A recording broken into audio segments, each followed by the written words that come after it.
Here. Counselor Henry F. Lombardi Jr. Here. Counselor M. Teresa Santos. Here. Counselor Dennis B. Toronto. Here. Counselor Barbara A. Von Villis. Here. We have a quorum, Mr. President. Thank you. Ladies and gentlemen, colleagues, please join us in the pledge of allegiance to our flag. I pledge allegiance to the flag of the United States of America and to the republic for which it stands, one nation, under God, indivisible, with liberty and justice for all.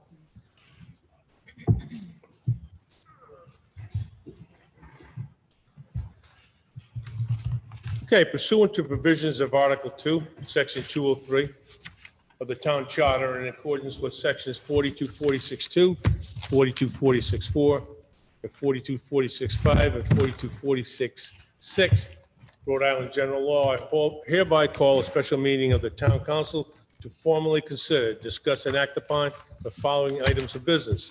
All items on this agenda may be considered, discussed, and voted upon. The first item on the agenda, and for those of you that have called in or Zoomed in, please make sure that you're on mute until you're ready to talk. That way there won't be any overlapping conversations. It'd be much appreciated by all. The first thing we're going to talk about, review of the Town of Middletown proposed budgets and capital improvement plan, general fund, and Refuge and Recycling Fund for fiscal year 2020-2021 and matters related thereto. Motion to review Town of Middletown proposed budgets and capital improvement plan, general fund, parks and recreation fund, sewer fund, and refuse and recycling fund for fiscal year 2020 through 2021 and matters related thereto. Second. We have a motion second. All in favor? Aye. Okay. I thought it worked out very well at our last meeting. We'll go around with my colleagues and we'll ask one question at a time as we go through the budget process. It kind of gives everybody the availability to ask a question without somebody just being taken over with the whole budget conversation. Now, what I'd like to start with tonight, I'd like to kind of wrap up and finish the school budget. I think for the first maybe half an hour or so, if there's any additional questions for the school committee, that we address any of those, and then we'll get into the individual departments after that. Okay? Do we have members of the school department online, Sean? Yes. Okay.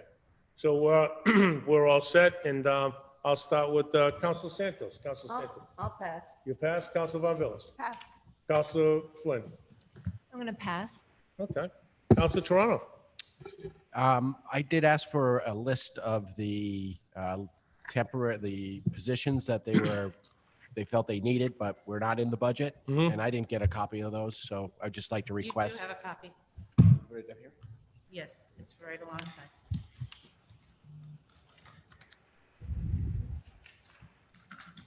Okay. We did provide a copy to all town council members. Okay. It was on my desk. I got it now. Thank you. Thank you. Okay. That's it. Councilor Lombardi. Pass for the time being. Vice President.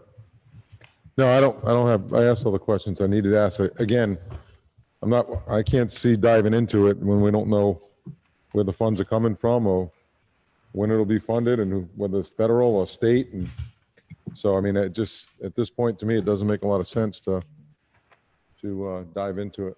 Okay, a budget has been forwarded to us. The budget request has been forwarded to us, so, and we will establish a budget, whether we know or not, a budget that will get amended at a later date if we have to. I have no questions. Mr. Brown, you have any comments that you'd like to make in regards to the school budget? Not at this time. Okay. All right, so, school department, Mr. President, I just want to, another question was about the enrollment data projections. And I did provide information about the NASDAQ projections and why they are so different from my projections. And largely it's because the NASDAQ, the group that we use, does not consider our military mobility when they do the projections. What would help is if next year, we did some mid-year enrollment data, so they would begin to see some trends. Okay, I appreciate that. Also, I know you have a busy week. I spoke to people at RIDE this week, or last week, I should say, Friday. And I know you're putting like 3 plans together. So I know you're pretty busy down here. Council Flynn, you have a question now? No, sorry, Okay. excuse me. All right, so I have a question. Vice President. You spurred a thought, Bob, so I have a question. So, Rosemary, as of now, the children are going back to school the 31st. Is that accurate? Yes, we're preparing 4 plans. One is full in person, and as we receive this data, it is not going to be doable for us to bring in full in person, and that would be my recommendation to the state, and adhere by the health and safety regulations. We can bring in K through 6, K through 5.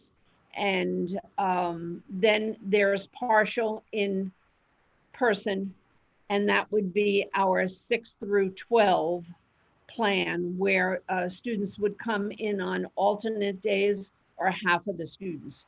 So we're still working on that plan. We have a big meeting tomorrow to nail down those schedules as to what we would look like. If we were to bring in all of our students in person, as is suggested, we would probably need at least another 14 to 15 buses. And that's obviously not going to happen. The other piece is the social distancing would be a concern. Walking through the hallways, the classrooms would be a concern, the lunch, those types of things. So we were told to put 3 plans together. We are putting those plans together, but we will strongly recommend not a full in-person for those grades 6 through 12, because it would not adhere to the health and safety, and that has to be our priority. Okay, so if there's 3 plans, is there 3 budgets? Well, I mean, I know may have to be amended. I get that part of it, but I mean, this is going to be, that's why I'm saying it's going to be pretty fluid, I think, based upon between now and a week or so before, or 2 before school, I would imagine, depending upon So how the the numbers go. the variables in the budget could, or those, maybe not the variables, but the things that would remain the same are the needs for our technology to have the one-on-one, a true one-on-one, so that our students can bring those computers home. The other piece is the cleaning and the supplies, the PPE supplies around that. Those items are costly because we do have to provide masks. We do have to have high level of cleaning in between classes, bathrooms, and so forth. So those probably will not vary. We've broken them down, at least the facilities, costs related to facilities, the cleaning by quarter, instead of looking at the big number. Yeah. Just one last question. I understand the cleaning, and I understand the costs that may be associated with safety. Are there any other costs associated with safety, or staff going to have to be tested, or fevers So we might- taking their If- temperatures on a daily basis, that kind of thing? Yeah, and so Not, it's a great, not everyone lives in Rhode Island, so you'll have people from Mass coming in every day as well. we will, and that's a great question, and I wish I had the playbook for all of this. None of us do. There could be additional costs in terms of staffing. When we look at teacher assistants, we will have staff that probably will be unable to come in because of medical reasons. And we're looking to hopefully use those teachers to help us support the distance learning. Okay. Thank But you. there could be additional staff in terms of facilities when we're looking at the cleaning. Thank you. Okay, And I know you're putting those plans together. I know the state's putting theirs together this week, and I would assume that you're piggybacking and running parallel with them, putting your plans together. I think it's a fair statement. I was told the other day that the decision may not even be made until like the second week of August. So, I mean, depending on what's happening with the COVID-19 spiking situation, if we run into a spiking situation. So that's Counsel- right. We hand our plan in on Monday. There's a 2-week turnaround. The Department of Ed will send us our plans back with suggestions. Right. Our biggest concern is the lead time for cleaning, for masks, for face shields, for the technology, because everybody in the country is ordering those supplies right now. And the sooner we can get approval and funding for those items, the better off we would be. Understood. Council Fleury. Thank you, Mr. President. So my question to the school committee, obviously there's going to be increase in technological expenses and the cleaning expenses. That's a big one. That's what triggered a series of thoughts for me. You don't know if the reimbursement's coming or when. You definitely have contractual obligations.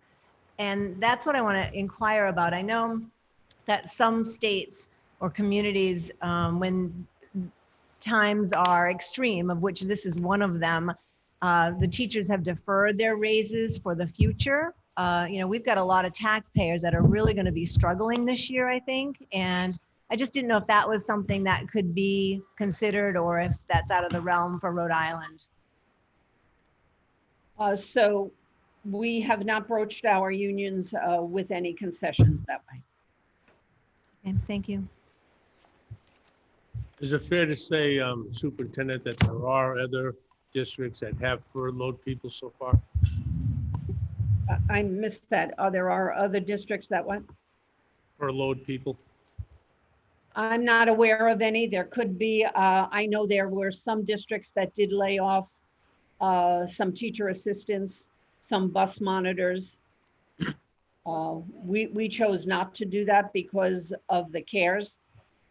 But we did lay those off for the new year. We did lay off bus monitors and teacher assistants. No teacher assistant has been recalled to date.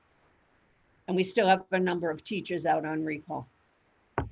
Okay, I mean, was there any consideration taken there to perhaps save some money going into this? Because, we're fortunate in a lot of ways because we're a solvent town. I mean, there's a lot of municipalities, and I talk to a lot of mayors and town administrators, as is Mr. Brown, that they're scratching their head. They're truly scratching their head. They don't know how they're going to get through this. But we don't have that issue. We've prepared over the years, and there's been years, planning and getting ourselves in a financial position like this, that we can face challenges like this, and they're not as devastating to us as they are to other communities that haven't prepared as well. However, that doesn't mean that we shouldn't be taking advantage of situations like layoffs, like furloughs, to deter costs. So, I mean, those are your calls on your end, like this end, those are Mr. Brown's calls. And the CARES Act doesn't tell you not to furlough people. It doesn't tell you not to lay people off, okay? It tells you that you may get reimbursed. You may get reimbursed, okay? Yeah, Vice President, you had another question? I do. Rosemary, I was just curious, and I only ask this because where I work, we had some, we were affected by some of the COVID issues as well. And some of our buildings had to be shut down. And a company came in and came in with these fogging machines. It's like a backpack, like a blower, like a leaf blower, but it's not as powerful, and it fogs some type of, I don't know if it's Clorox or whatever's in there, and it fogs it, and it's like a mist, and they put it everywhere. And you can't go back in for a half hour, 45 minutes. I don't know if the school has something like that or is considered something like that for cleaning at night when kids aren't there, they can just come in. It's probably the school they could probably do in 3 hours, 2 guys, you know, so I didn't know if. So yes, we've had conversations about that type of equipment. Actually, we've had it with our town administrator to see if we could order jointly some of those types of cleaning. So we have ordered some equipment like that. I don't know if those are the big foggers that we see on TV and all now, but we have ordered equipment that would help with the massive cleaning. The thing is, we can't wait till night. When you look at the guidelines from the Rhode Island Department of Health, pretty much the bathrooms need to be cleaned continuously during the day. When at the high school, when students change classes, there has to be some cleaning involved in cleaning the desks and the surfaces. It is on our list for cleaning the equipment supplies. So Okay, that we're preparing a budget for this reentry that has health and safety as the #1 priority. We do not want to bring our students and staff back to the schools unless we have assurance that we can do these things. That's why I would not recommend to the Department of Ed full in-person for K-12. We just can't assure that safety. Okay, and we feel the same way, obviously. Our concern is for our residents and for the teachers and for the employees and especially for our students. Mr. Brown and I had a conversation, and I think it's something, and I know Mr. Brown's going to be looking into it, but there's a new fogging system that I heard that came out that you can fog and it lasts for quite a length of time on a surface. It kills the COVID for quite a length of time. So I know Mr. Brown's looking into that. So perhaps it's costly, but perhaps it's something we should be looking into because if it works, like they say it does, I think it's a system that we certainly should take advantage of and look into it. My other thing is, Mrs. Kreger, have there been any conversations, and I know nobody doesn't want to hear this, I certainly can understand it, any potential delays in any pay raises this year, holding off on any pay increases in regards to lessening the impact financially of this COVID situation? No, we haven't approached that with our collective bargaining units. Okay. Is there a reason why, or you just don't see the need to? No, I think we probably, if we did anything like that, it would need to be done in concert with whatever the town might be doing. You know, has the town approach their collective bargaining units? Maybe as a town, we could come together and talk about all our collective bargaining units and see if there's any interest there. Okay, thank you. I have nothing else. We're all set. Mr. Brown, Councilor Toronto. Thank you. She's mentioned the PPE, getting this equipment, and we are going to be in a line waiting to acquire this. And this is kind of on the critical path because you can't open up the schools unless you have all this in place. So do we need to approve something this evening for them to get money to start acquiring this PPE? Mr. Brown. So I think there's a couple issues, and I've talked to the solicitor about this. Based on the way the budget works right now, you're only authorized to spend the same amount of money this July as you did last July. I think actually I have the authority to supersede the charter. The solicitor can correct me, but on an emergency basis, I think that authority resides with the executive authority that I have right now. The superintendent has sent over a request for additional cleaning supplies, and I'm reviewing that. I haven't gotten through that review. I've requested information from the school department. So my recommendation is that the review should be completed quickly, and then that's discussed with the council before a decision is made. Yeah, great question. And it's a necessity. It's something that we have to do. And we have to get that in there for the kids. And by the emergency state authority, you do have the authority to do it. without coming to the council. Yeah, and school's 6 weeks away. Yeah. I mean, there's not a lot of lead Yeah. time here. So I think that ought to be a priority. I think that's why we're all losing sleep at night, because how can we ensure that there will be safety if we don't have these supplies? If we don't have these supplies, quite frankly, I can't open school. We need those supplies. So, thank you for that Understood. question. I think Mr. Brown has that. You take care of that, Mr. Brown. I will. Thank you, sir. Thank you, Sean. All right, let's get into the departments. Mr. Brown. Thank you, Can I Madam say something? Superintendent. Go right ahead. Hi, I couldn't get on video, but I finally did get on video for somehow. I just wanted to let you know that I've done a lot of research on those foggers. I actually ordered one and it is coming in this week, but there is definitely a delay. There are so many that are out of stock. And obviously the size that I would need is much smaller than what you would need. The other thing that I have found that's on extreme back delay all the way until the end of August is face shields and masks. So I do want to just tell you that based on my experience in the past few days of researching this and looking for products to purchase for my school, there's so much on back order. Even the chemicals to put into this foggers and the cleaning chemicals a lot of them are on back orders. So I just wanted to mention that even though I'm only ordering a few things compared to what a town would be ordering, we do have to think about that. We only have 6-7 weeks to go. So just wanted to mention that. And they're very expensive, but I do believe they work, and I've heard a lot of great things about them. And you can adjust the measurements to how many droplets based on the size of the room, the materials that you're putting it on, and things like that. So just wanted to share that.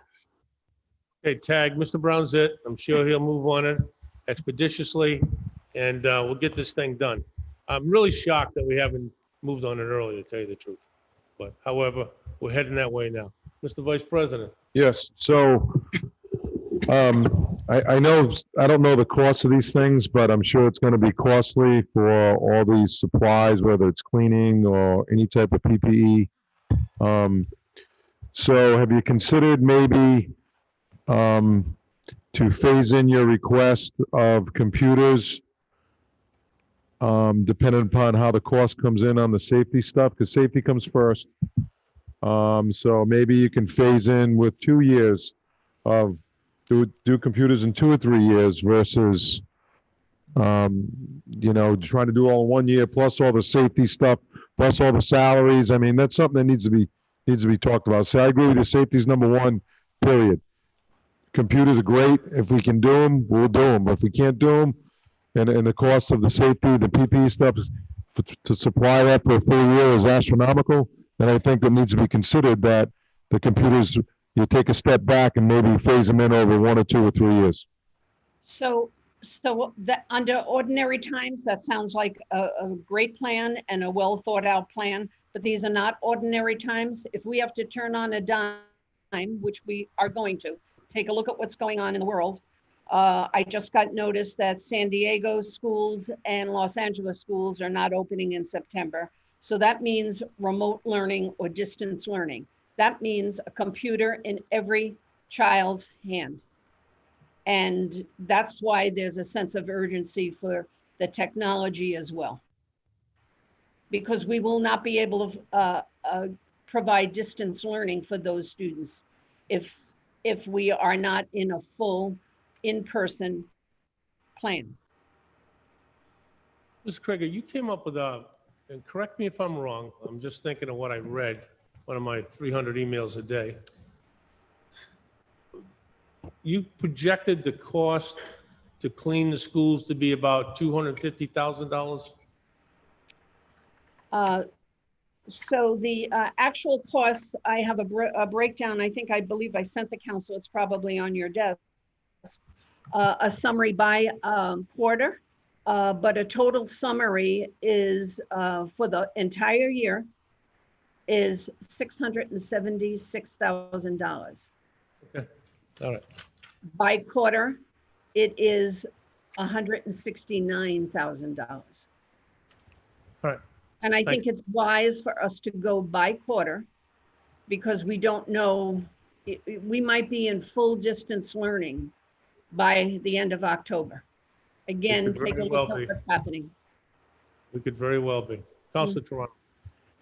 Thank you. Just keeps leading to the next question. I mean, we've been doing distance learning now for we did it for 3 months and so on. So how did we get it accomplished for 3 months without the computers?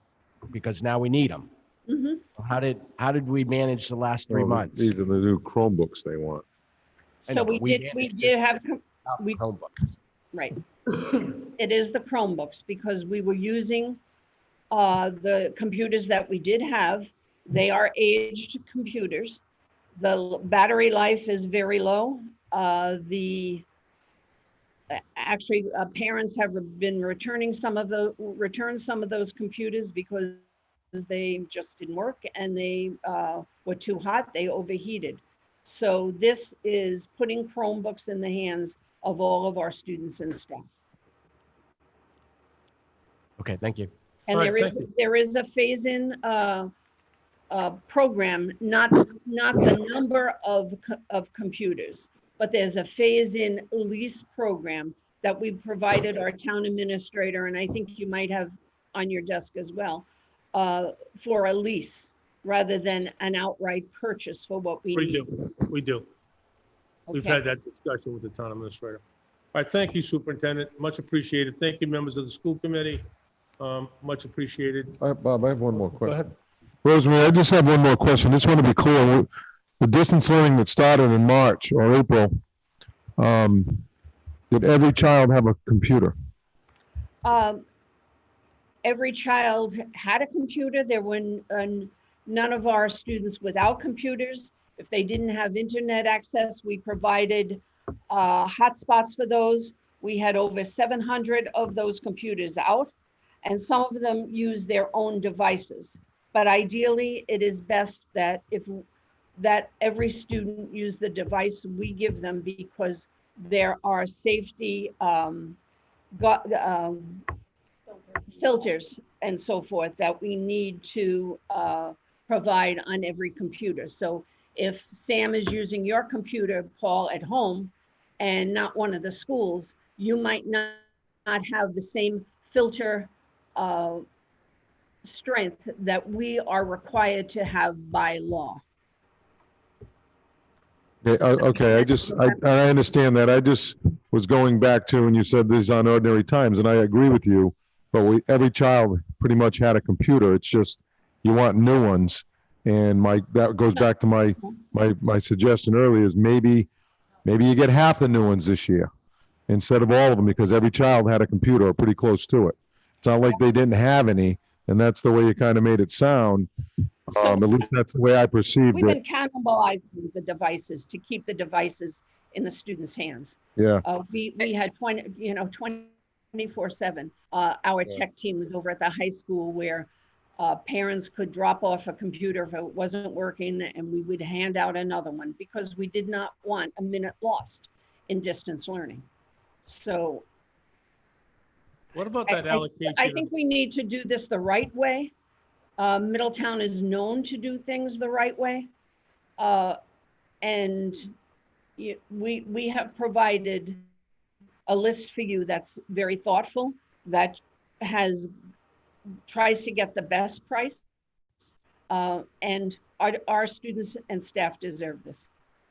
And also, I want to vouch for the computers because we had a school computer at home, and we had to return it and get another one. And the thing is when the students are working, and this happens on a Friday, and they have an assignment due on Monday, and we're juggling computers back and forth, it's very difficult for the high school level, especially for students that are getting a computer with a particular program, especially when we're doing our specialty programs, the engineering programs and things like that, that there's special programs that the students are required to have. And if the computer is not working because of its age or overheating, that creates a problem for assignments for students to get done. I mean, I certainly understand the budget aspect. I'm a taxpayer too, twice over. I get it. This is not fun. This is a very challenging time. But we do need to make sure that if we're going to be successful and our students are going to continue to be successful with learning, the devices that they're utilizing have to be up and functional at top notch level. Otherwise, we're going to have students getting behind. And yes, we did have computers in everybody's hands that last quarter of school, but it was also not what we want it to be. I think we need to have even a better level of teaching and learning because we were so rushed to get that into place and the district got it done. We now are preparing that if this does happen again, we're going to be at a much higher level with better ability to teach the students at home, better ability for meetings. We had, security purposes, as Mrs. Krager was just saying, the security purposes when a student is on a computer having a Zoom meeting with their class, and next thing you know, you've got pornography come across the screen, that's a problem. And those are the issues of using home computers. That if we're using our school computers, those things aren't going to happen because the securities are in place to not allow anybody on the outside to be hacking our systems. And that happened across the country. And that's something that we don't want to happen here with something like traumatic like that happening for an elementary class who's on a Zoom meeting with their teacher. And next thing you know, here comes something completely inappropriate across the screen. So that's the difference of the home security versus the school system security. How was the emergency funding that we recently gave for computers used? We use that for Chromebooks. How many did you purchase? We purchased, I believe, 300 Chromebooks. And what do we allocate, Mr. Brown? Was it 60 or 80? 60. $60,000. 60,000, And you purchased 300 300, Chromebooks. yes. Okay. The other points I do want to make is equity. When we look at supplying all of our students with these types of tools for learning, we need to look at equity. So all students will have the same piece of equipment. There won't be a student that is left out, so to speak. Equity is a real big issue as we plan for this reentry and for distance learning.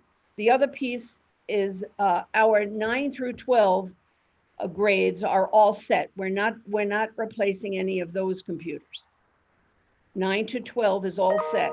And I ask you to just take a look and read our plan that we provided to you. We just got it. Yep. We'll look at it. Because that truly describes what we need, where our inventory is, the age of the computers that we have been using, and what we need to go forward. Okay. Council Lombardi. Mrs. Krager, thank you for some of your answers. And I know I have not read what your request yet because we just got it. So if I'm going to ask you a question that's in there, excuse that for me because I haven't had a chance to look at it yet. So I'm assuming that a lot of the computers you're replacing are the ones that we purchased 5.5, 6 years ago when you made that big computer purchase back then. And I'm just curious, are all of those computers, have they all been replaced now? No, they all haven't been replaced.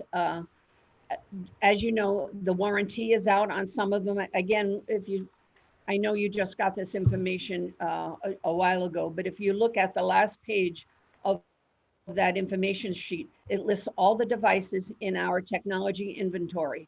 It tells you when they were purchased. It tells you the status of the warranty, and it also tells you the issues that we're having. For example, we purchased those 300, and we're so grateful that we have those 300 in the midst of everything. But if we could have leased, if we had a little more time to plan, if we could have leased those instead of outright purchasing, we could have gotten double number of those. I know there might be different feelings about leasing, but really this is an option we need to consider as a town, leasing these computers, because we really do get a bigger bang for our buck. And it's almost, as Paul, you mentioned, it's a phased approach because the costs are flattened. It's a static cost across the years. Did you consider the leasing when you requested the purchase of 300? turnaround was so fast. We were in a, let's get let's get these computers in the hands of the students. I think it was a pass, to be honest with you and transparent, it was a passing thought that we had, but it was important for us to get these computers in the hands of our students because they were lacking. So just so you know, after the last meeting, I mentioned to a couple of my colleagues regarding lease versus purchase. And I've done a little bit of research since then. Where I work, we purchase computers every year, but if we had to get as many computers as you do, our IT director said to me that they would absolutely look at the lease rather than the purchase. I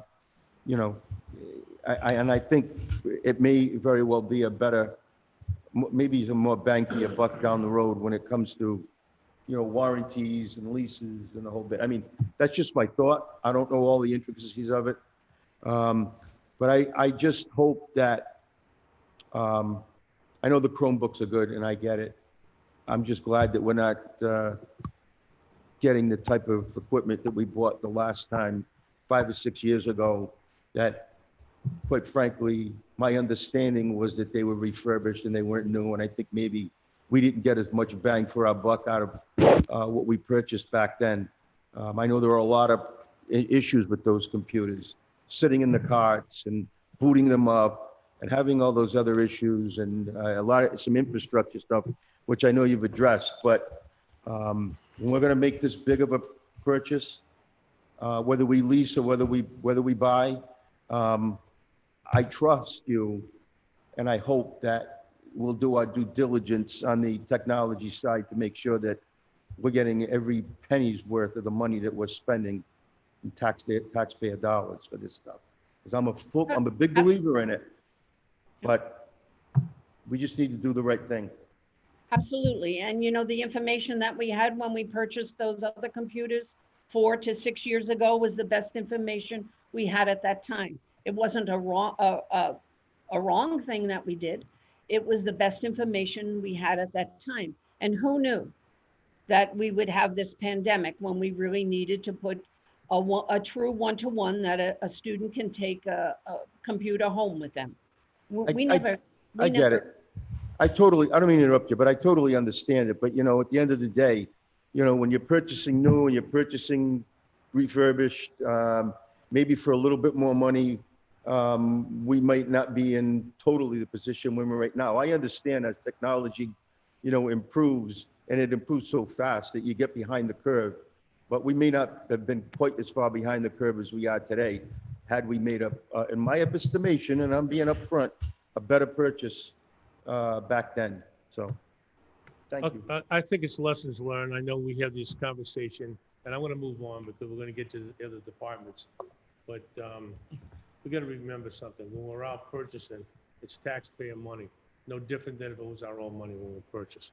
So thank you again, Superintendent. Thank you, members of the school committee. Much appreciated you zooming in and calling in tonight. Mr. Brown, let's start on the department budgets. There's a presentation that we put together quickly titled Fiscal Year 2021 Department Budget Review. Basically, the way this is set up is each department has one slide to sort of serve as a foundation to start the discussion. Our department head should be online, so we'll start walking through it. And then are you gonna do the thing where you ask each council person to ask questions in the round robin? Okay, so we'll be available to answer those. So for the first department on page 2 is the police department, and Chief Kewer and his staff should be online. Very quickly, I'm going to start off just sort of going through the top box and answering questions there. And then as we get to the middle of the page, the department head will take over. So for the police department, the total budget that's proposed is $6,270,000. It's an $89,000 increase or 1% over the last year. As of right now, we've proposed 44.5 FTEs for the department. That's no change from the prior year. In that department, within their contract, they currently are scheduled to get a 2% raise on July 1st and a 2% increase on June 30th for the top step employees only. For health insurance, the increase, and you'll see this throughout all the departments, is 4% on healthcare, 1% on dental. For police officers, the pension expense increase is 0.12%. And as of right now, there's only one capital purchase planned for in the police department. That's for the replacement of the tasers. They are at the end of their useful life. They have to be replaced, so it's a must replace. The total cost of that is $77,500, and that's on page 14 of the CIP. I'm going to turn it over to Chief Kewer. I just do want to jointly talk about capital purchases a little bit later. There's a couple issues that we want to bring up, but I'll let Chief Kewer talk about the initiatives in the police department. Chief, welcome tonight, and thank you. You can be very brief. You don't have to be too in-depth, and then I'll go around and I'll ask my colleagues one by one if they have any questions of you. We don't seem to find him. He's not on? That'll be quick. Well, that was quick, Bob. Okay. Thank you very much.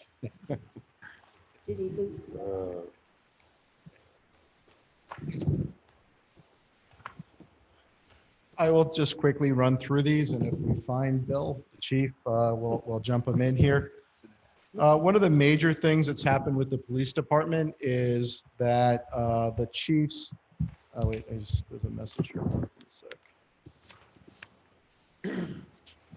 He says he's on.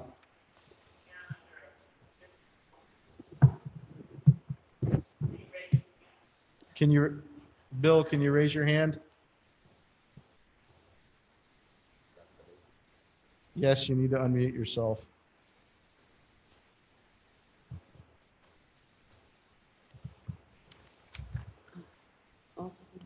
I'm gonna continue, and Karen can find him.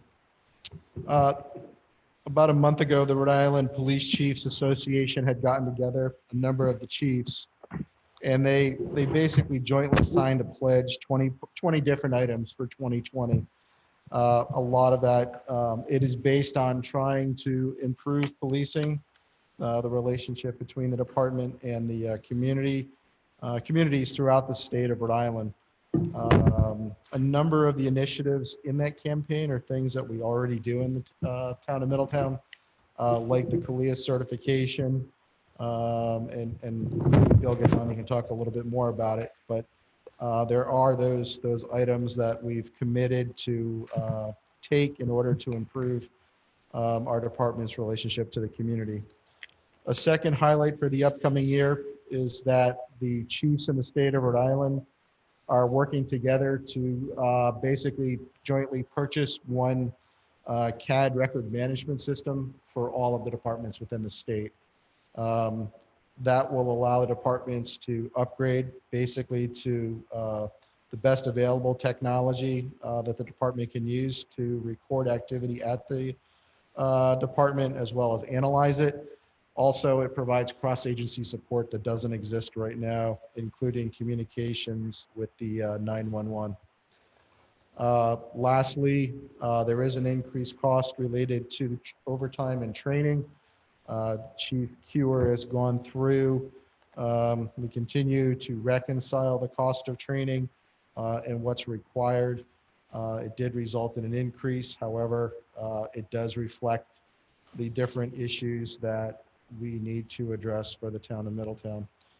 The challenges that we're facing, obviously COVID, the police department have provided boots in the ground when it comes to enforcement activities with COVID over the past months. There's also a heightened level of attention that needs to be taken to calls in the event that cases are positive for COVID, not only for our officers, but for the people that we respond to. One of the issues is that in the budget, based on a number of different factors related to the economy, we have deferred the purchase of replacements in the current year. There were currently 2 vehicles scheduled. We've deferred that. That's something that we are evaluating and may ask the council to reconsider as we go through the budget. So that's one area. The second area that we will bring some more information forward to you before we adopt the budget is the implementation of a body camera program for officers. Basically, looking at a system that each officer would be required to wear a body camera. This is something that would require policy development as well as work with the union. But in light of the, what's coming back from the community, also within the police profession. 10 minutes of data, move you to a panelist. Okay. That's a program that we've been researching. We have some cost data on, and we think it would make a significant difference in our interaction with the community itself. Lastly, the council is in negotiations with the Fraternal Order of Police, the union that represents the police officers. We are anticipating some changes coming forward from those negotiations, and that's something that the council will be talking about at your upcoming regular meeting. So those changes are not reflected in the budget, but it's something that we would, again, make some changes with as we, just prior to budget adoption. Karen, do you have anyone?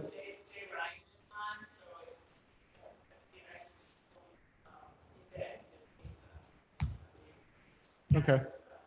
So I think at this time, if you have any specific questions about the police department, I'll do my best, or Officer Captain Ryan can help. Okay, thank you, Mr. Brown. Council Santos. Yes, I do have a question regarding the tasers. The present ones that we have, how old are they? I want to say they're at least 5 years old, but Captain Ryan might have the exact time. Mr. President, honorable members of the council, Town Administrator Brown, can you hear me now? Yes. We can hear you now. Well, I did hear the whole presentation given by Town Administrator Brown. Ma'am, to answer your question, the tasers are coming to their shelf life of 5 years. So they are expiring, they have expired in June of this year. Thank you. Council Von Villas? No. Council Flynn? Yes, please. So I'm looking at this handout that we got. Council Flynn, if you could move that mic in. There you go. I'm looking at the handout that we got last week, and it's the same as the one this week. Yeah. Okay, so, and I just have my first question is on that, the overtime issue, the overtime training, and it's in this package is on page 198. And I know, Mr. Brown, your comment was that the overtime training is at the line item of 51,210 Yes. that you were talking about. Okay. To address, it was kind of vague, to address issues here in Middletown.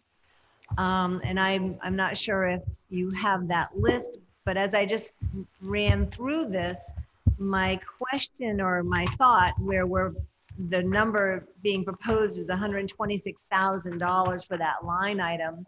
You know, we always talk about enforcement here. We have all these ordinances and, we are sometimes not always enforcing them. And I'm just wondering that, could you add a police officer and then have them train on regular time? Or do I misunderstand this line item? I'll let Chief Cure talk about the change in training and how we conduct training at the department. Thank you. Good evening, I should say. So as far as the training goes, our training budget incorporates with the 12-hour shifts. We have minimum manning requirements set under the contract. And whenever someone goes to training are specific times and specific dates. So to answer your question in short, a majority of the training that our officers go to that are mandatory go to on overtime.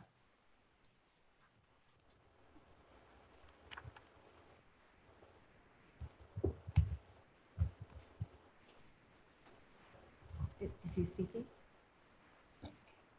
Can you hear me? I think I heard last that they go on a specific time at a specific date. You're on 12-hour shifts. Yes, and the majority of the time for the mandatory training, officers are going on overtime due to minimum manning because we have to replace them on the shift. So we'd either be replacing them for the minimum manning so that they could go to training, or they themselves would go to the training on overtime. So I'm not familiar with the scheduling, Chief Cure. I guess my conceptual question is, for that money, could you hire another police officer and then have them train at straight time, regular time? Conceptually. Yes. Well, with the 1 hour, you're paying overtime to have the mandatory training completed. So no, we couldn't hire an additional officer. We'd be responsible for paying for that officer's training and the minimum mandatory training every year. And what are those hours? Okay, thank you. Okay, that's right. Counselor Toronto. Thank you. Evening, Chief. Thank you for joining us. Good evening. I was just looking at under the compensation section that said private detail pay. And it looks like last year we budgeted 100. That was the amended, and the actual for, actually, I'm sorry, the amended for 2020 is 100. Last in 2019, it was 220. There was a big drop there. Can you tell me a little bit why that drop was there? And I know that we're going to 135,000 this year, and what would that increase be? If I can just add one thing before he comments. So that accounts a wash. These are the private details that the officers work on the road. So the money, that expense is matched by revenue that comes in from DOT or National Grid or something like that. So just so you know, so it's revenue tax neutral in a sense that at the end of the day, this is more of a pass-through expense. So, okay. But maybe Chief Cure, if you can, or Captain Ryan, the change in projects anticipated or how we came up with that number.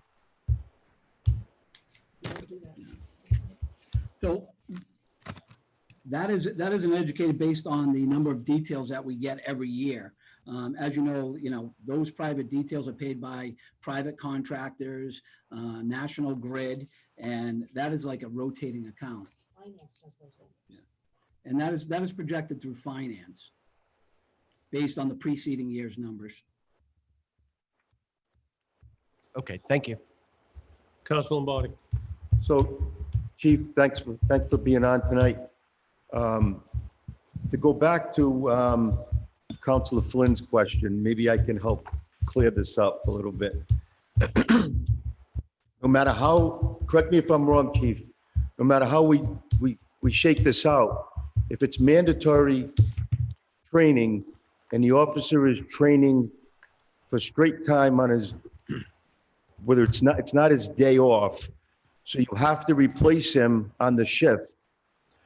That officer who's replacing him is working over and above his regular scheduled hours. So that's overtime, no matter how you look at it.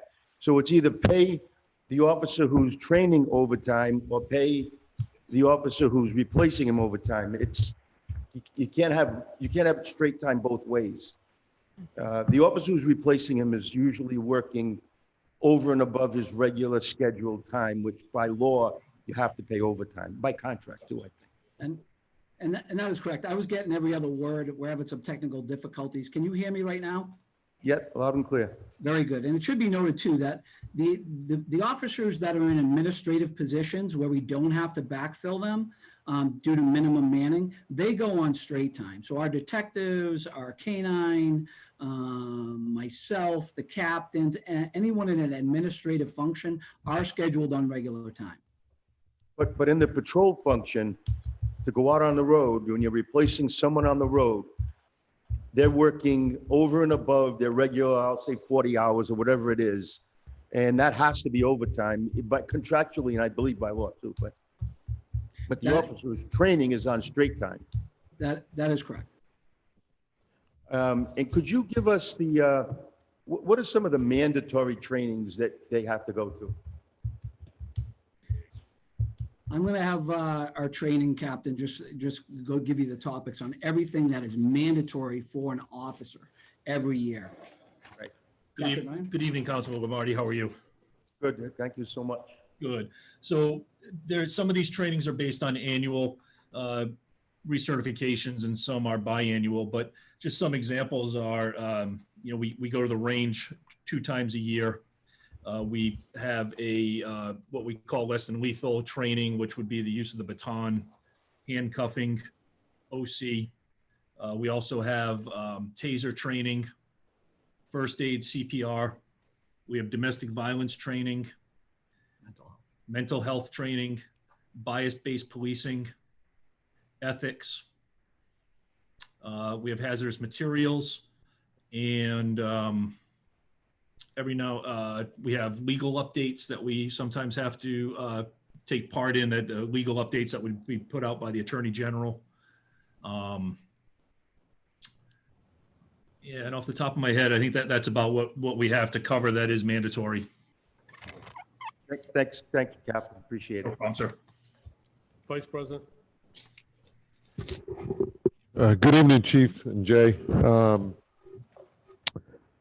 I guess, I'm looking at the overall. I typically will go to the overall, whether in the end, see whether there's an increase or decrease.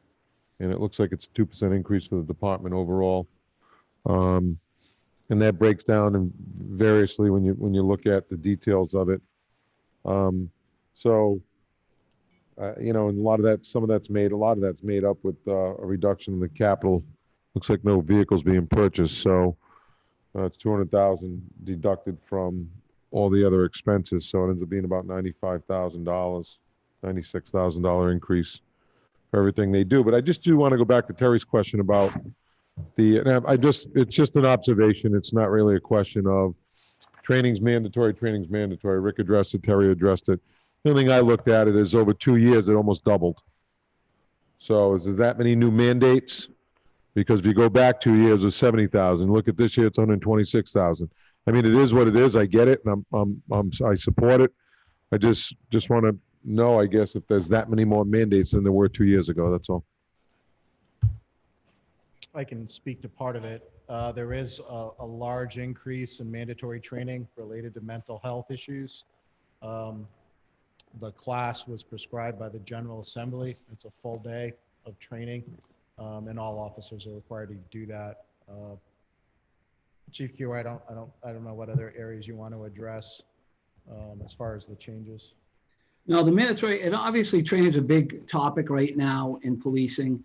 And 2 years ago, and I was looking at the 17, I did see the 19 budget were 70,000. And, when you take 8 hours and then you times that by 39 or 38 sworn, it adds a lot to the municipalities' budgets. And I know some of the larger PDs had trouble maintaining some of their training budgets as a result of these state mandates. And we all know what it's like to work with unfunded mandates, but we do the best we can to make sure that our officers receive the best and the minimum amount of mandatory training that we possibly can. So, the training is a training. We try to manage it as efficiently as possible.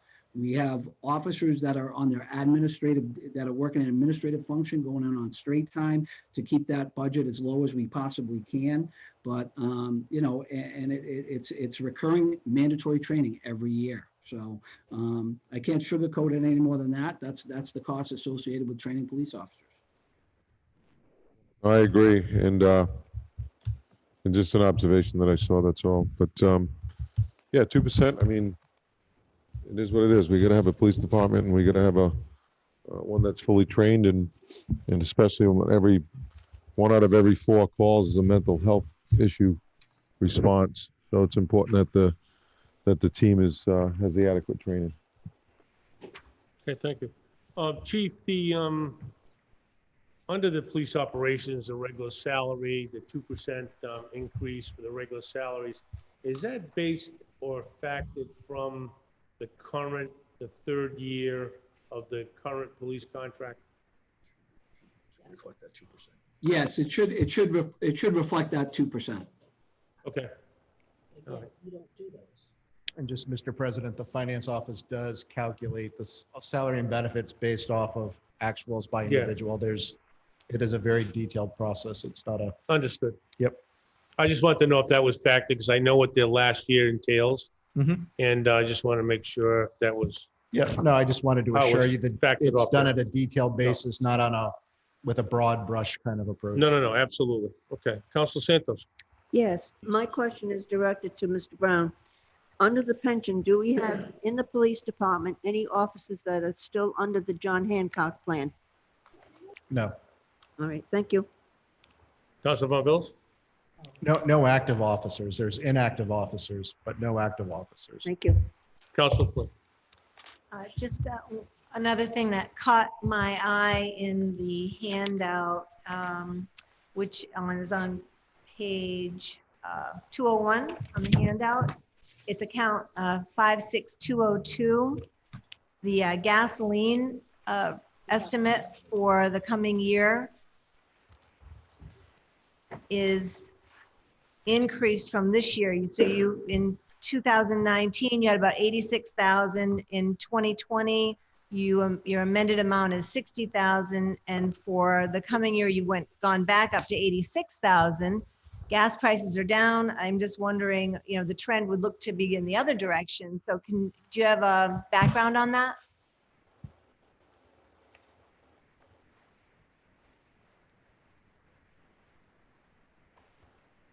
Sean, I'm going to defer to you on the finance. on Yeah, that. so can you pull up Mark? Mark would have come up with the estimate, Mark's office.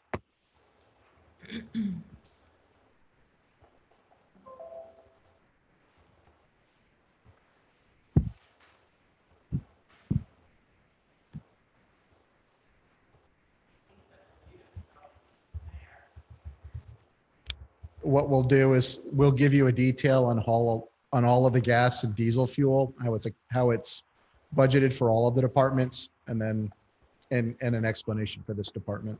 I just am wondering, as I don't have the explanation. Yeah, That's okay. and without marking on my. Okay. Can you hear me?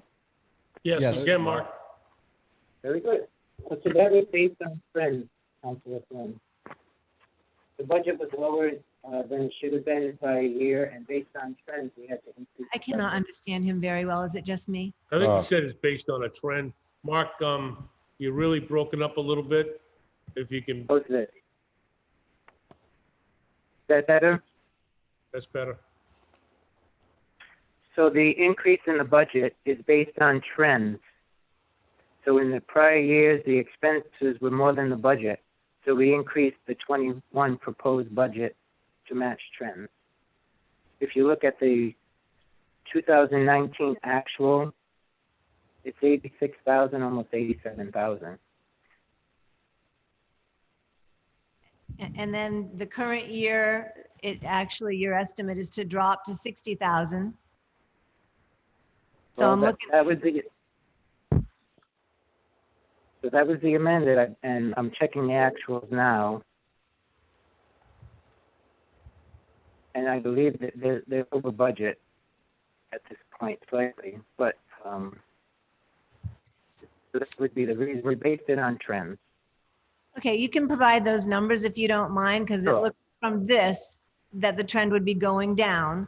And so if you can pull the actuals and, let's take a look at that.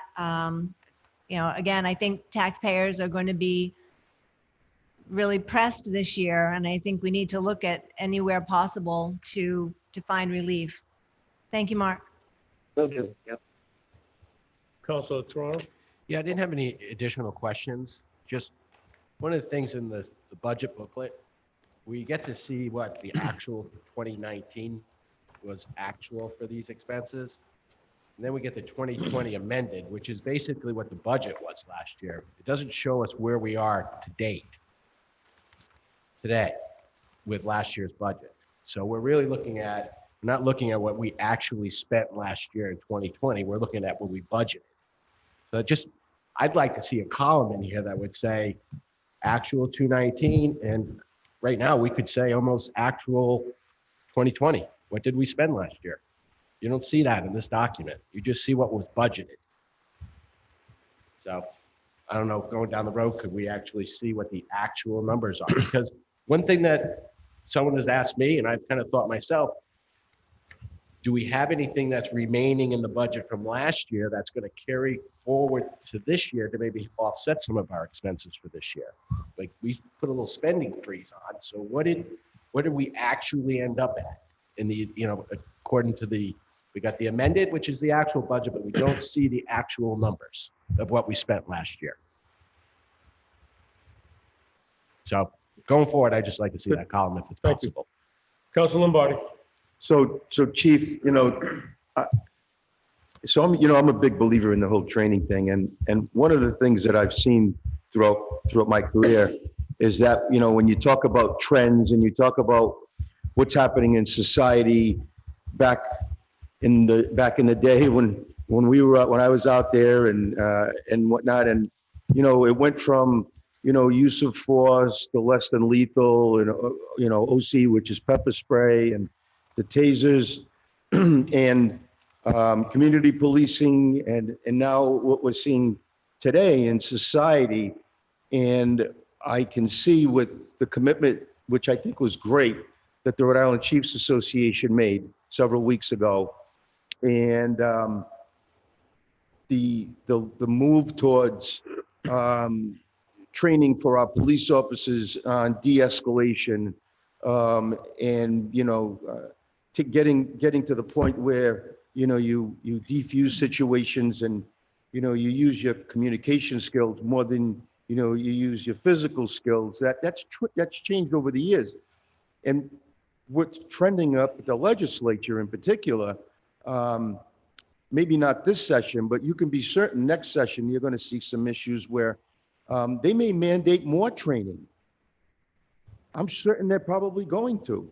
And if you think training right now that's mandated is going to run, with a dollar tag attached to it, every single time you get a mandate for mandatory training with police or fire or wherever, that comes with a price tag. And we all know that the unfunded mandates that come down. So I'd like, my fellow councilors, to understand, and Chief, I think you might want to weigh in on this, is that this training thing is gonna go up. It's never gonna go down. Your thoughts on that? It was just an observation, but I think I need to bring that out because things are gonna happen over the next year or so.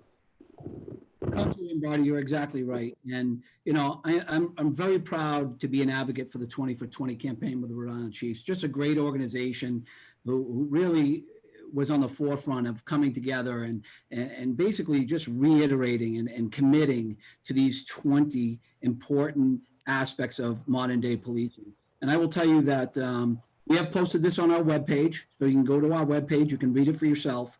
And I'm very proud, and it's just not because of my tenure here. It's my predecessors that have every one of the 20 commitments that we've committed to, we've already have been doing or are in the process of doing.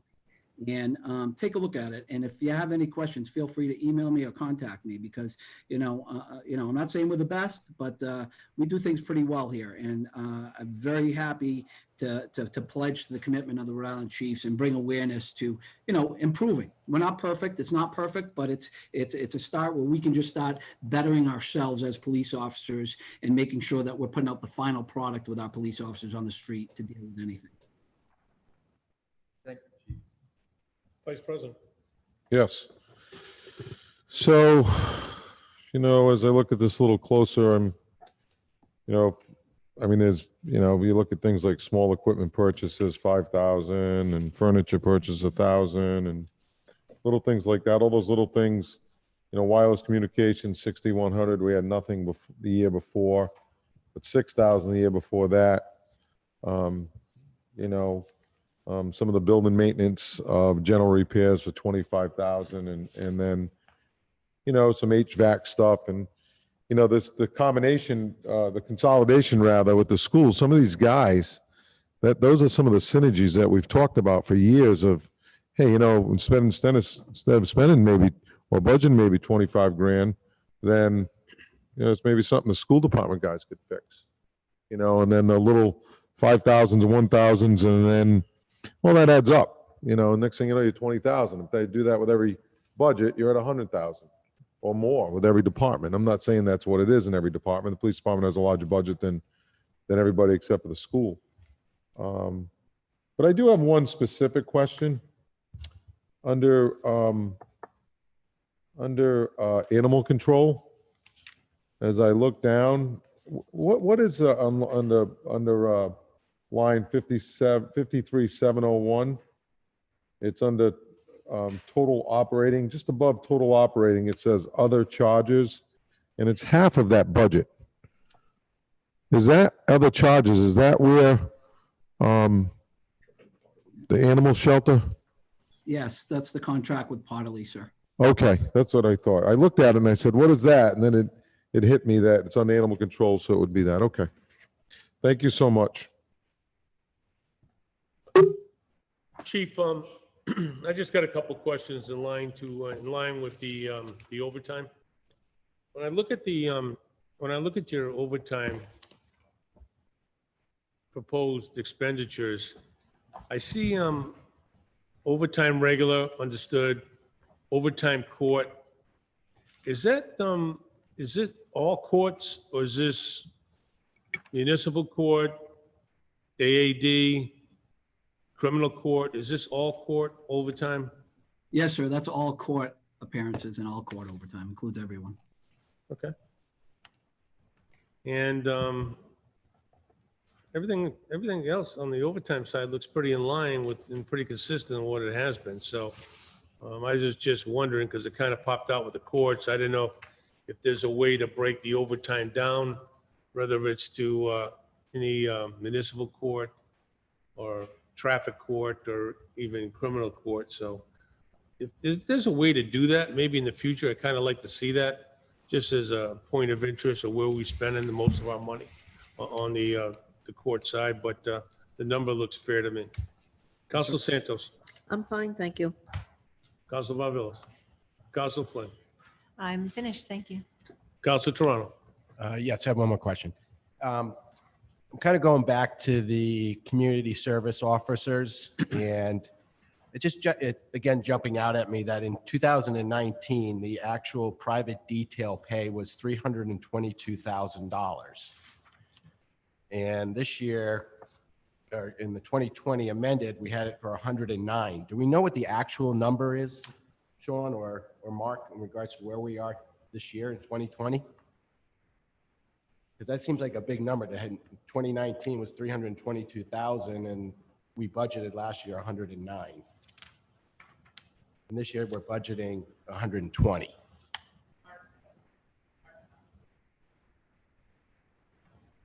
Mark?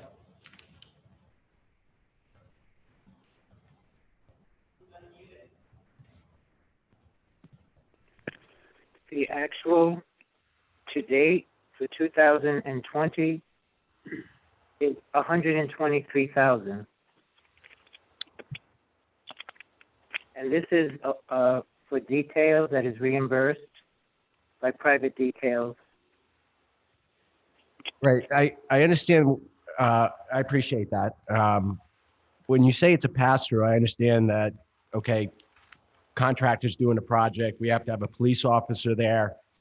They paying us by the hour to be there? And what is that hourly charge? We get reimbursed. I can get you the rate.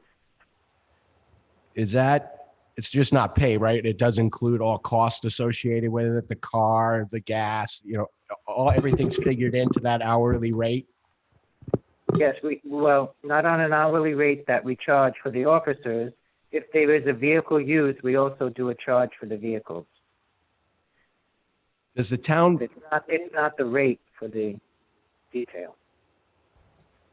so when you do the wash through here and you push it through, are they just covering expenses, or is the town making money at this?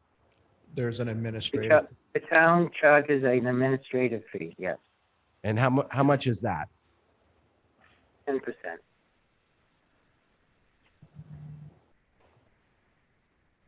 Okay, thank you very much. Thank you, Council. Council Lombardi, All set, thank you. Vice President. I'm all set, thank you. Okay, Chief, I just have one comment in closing, and thank you very much yourself and the captain. I was pleasantly surprised when I saw that both you and the town administrator are recommending the implementation of body cameras. I think that's certainly 21st century. I think it certainly is a protection for not only our police officers, but for the town's liability in general. So kudos to you.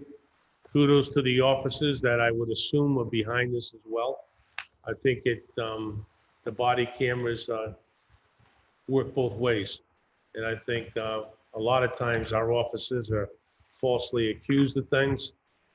And I think this is going to help them as well as going to help our insurance risk, as well as making sure that we maintain that high standard of professionalism that we want to maintain. So kudos to both you and the town administrator for recommending it. And I know I talked to Mr. Brown about the cost.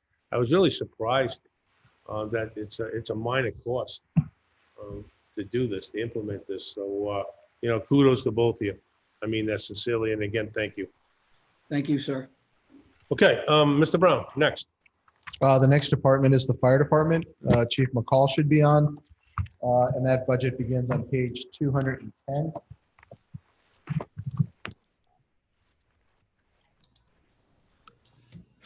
This is probably the most significant change in the general fund that's been proposed, and one that council is obviously aware of from the past year. Total proposed expenses are $5,925,000. That's an increase of $1,213,000 or 26% since the prior year. Being proposed are 38 FTEs. That's a change from last year. And that reflects essentially the hiring of 8 firefighters to increase our ability to respond to second ambulance calls and to respond to fire events and decreasing our reliance on mutual aid.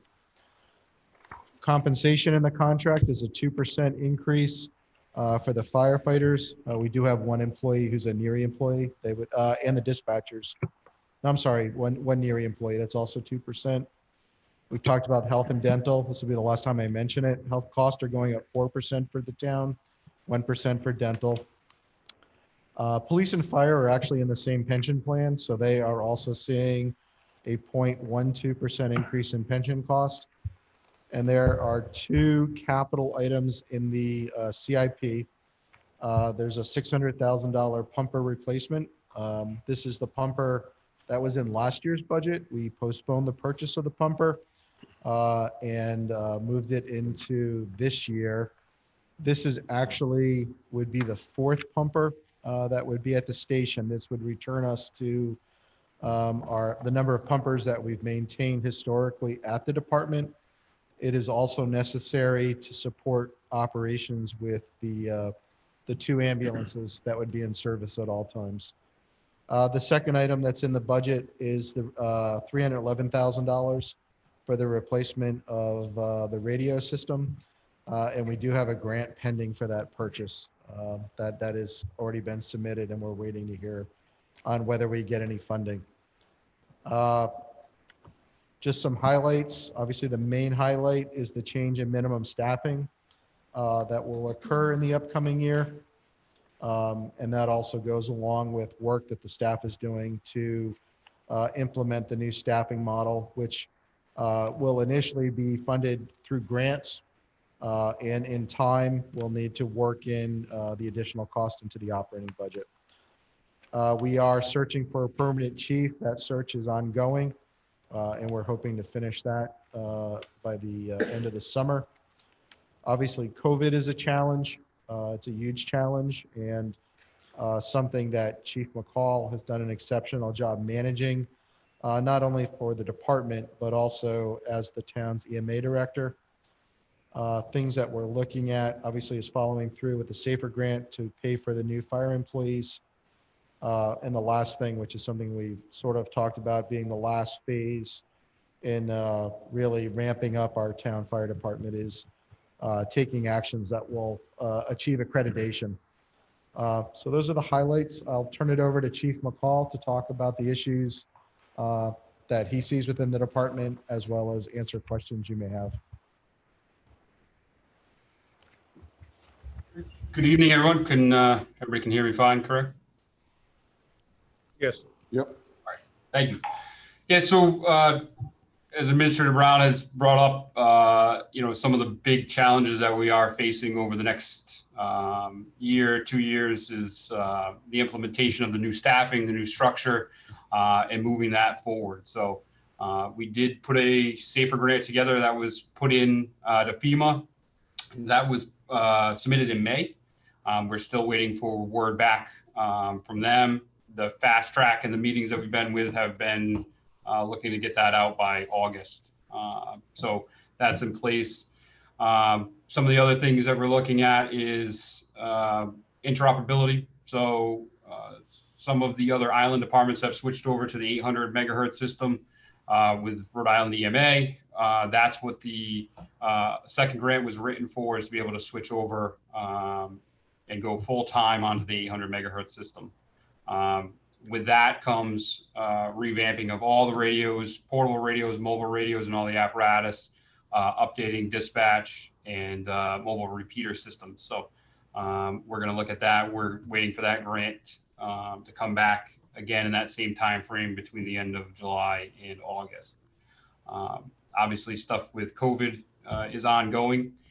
We at the fire department are preparing for the fall, where we're expecting that uptick to happen again.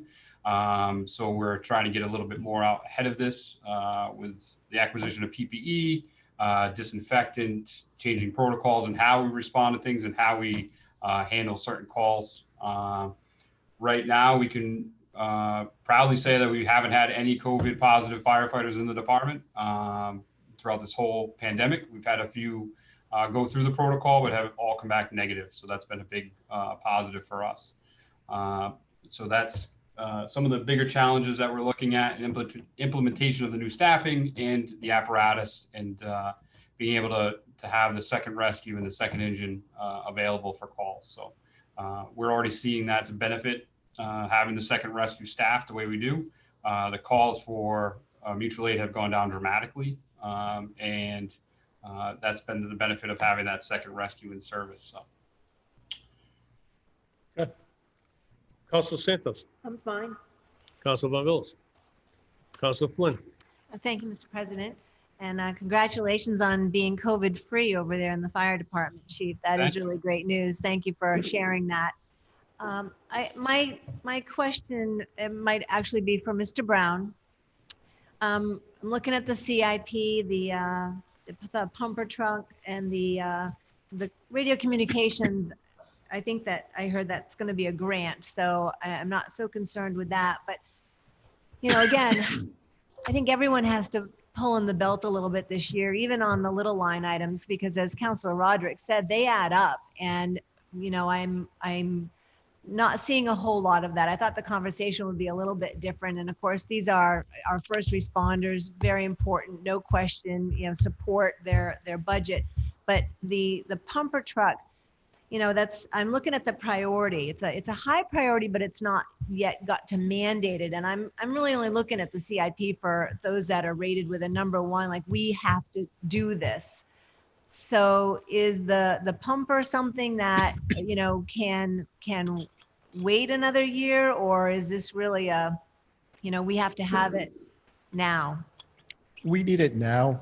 The council's vote to expand our ability to respond to emergencies, whether it's a fire or a rescue call, expanding our capability of responding with 2 rescue wagons really requires us to get the 4th pumper in service, not only for the active calls, but also for backup vehicles. Our fleet, I didn't do the numbers today, but the fleet itself, and Rob, you can help me, I think on average is over 12 years in age. Yes. So an engine, a Class A pumper, should be removed from frontline service after 12 years. Engine 37, which is the current reserve pumper, is a 2006.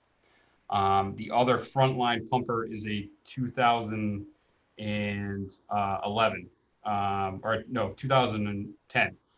So those trucks are that truck is going to be having to be removed from frontline service and be placed into the reserve. And like Administrator Brown was just saying, with the increase in staffing, now we're going to be staffing 2 trucks all the time, which would mean that we can't have a truck go out of service. And frequently what happens is if one truck's out and then the reserve truck moves up, if we have a problem with another truck, we have to ask area communities for a loaner. So this would guarantee that we could have both trucks, not guarantee it, but increase the odds that we'd have both trucks in service all the time. So just to summarize, the 2006 truck is the one that's out of date and must be replaced. So it's not out of date yet for reserve status. So it would be the last reserve piece before going out of service. The goal is to get that a reserve fire apparatus by NFPA standards out of rotation permanently after about 20 to 25 years of life on the truck. So that means no reserve status. So that truck would be where it sits right now in reserve, but can be moved up to a front line in the event that another truck goes out of service. So we're operating a truck short, and we've operated a truck short. We deferred that another year. It was in last year's budget. We've deferred it. So we have been deferring it. So you want a reserve truck for each set? We should have a reserve truck for each truck. So when a truck is out of service, we can pull the other truck forward. And I understand that, and I don't argue that it's a need. I just think that in these times, these are extraordinary times. Again, our taxpayers they're not earning what they used to earn, and I'm just not sure how something that large is going to be funded. So that's why we have the Rescue Wagon Special Revenue Fund. We take the funding from the Rescue Wagon Fund and we budget it so that we can purchase public safety apparatus when it does need to be replaced. So given all of the dollars are the town's dollars, so I don't want to make the statement that it's not tax dollars, it's all taxpayer funds, but this is money that is generated from providing public safety services and basically reinvesting it in the program. So Joe taxpayer is not going to see a tax increase because we're making this purchase. The other thing to keep in mind is while it's in this budget, it will take probably a year to spec out, order the truck and have it delivered. So that's another factor that plays into this. So while we talk about a truck that's a 2006, by the time, and whatever the other years are, by the time this truck is actually delivered, it will be next year. So that is another factor. It's just part of capital planning in executing the program so that we have the equipment necessary, in this case, to provide life-saving capability. So. And does the fund have that $600,000? No, we're proposing a lease purchase since the asset itself has a life greater than 1 year. So we're proposing, I think, it's probably in here. It's probably a 5-year lease purchase on it.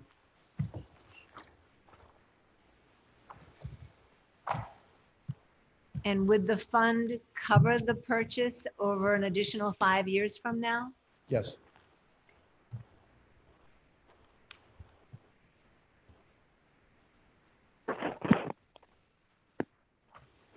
Councilor Toronto. Oh, are you still going? That's satisfactory. Thank you, Mr. Brown. So long as the fund will cover it and it's not going to be an additional burden this year for the taxpayers. Councilor Toronto. Thank you. Okay. Mr. McCall, thank you for being on the call. Just was looking through the budget. I know, the folks in Middletown, they're scratching their head in regards to the 26% increase. It's the change that everyone was standing up for and wanting in this community, was to have the ability to have a set of backup fire trucks and ambulance. And so this is the investment that the town is making. This is what the people of Middletown asked for. This was the big meetings that everyone was in here. So people need to realize that we made this big decision. We think it's the right decision, but it's a, big investment, 26% increase, which is needed. But my question is that prior to this, we were insourcing other communities to make runs for us when we couldn't make the run ourselves. How much money did we save, or how much did we spend usually in these, when we used to have to reach out to Newport or Portsmouth, we had to pay them to make that run? I'm assuming we don't have to do that any longer, or not as much. And what was the financial savings to us because we don't have to do that any longer? So it wasn't an agreement between the communities. It's called mutual aid. Essentially, there's agreements between the communities that if additional resources are needed because ours are overextended, they send their resources to Middletown. There is no invoicing related to that. So there is no cost savings.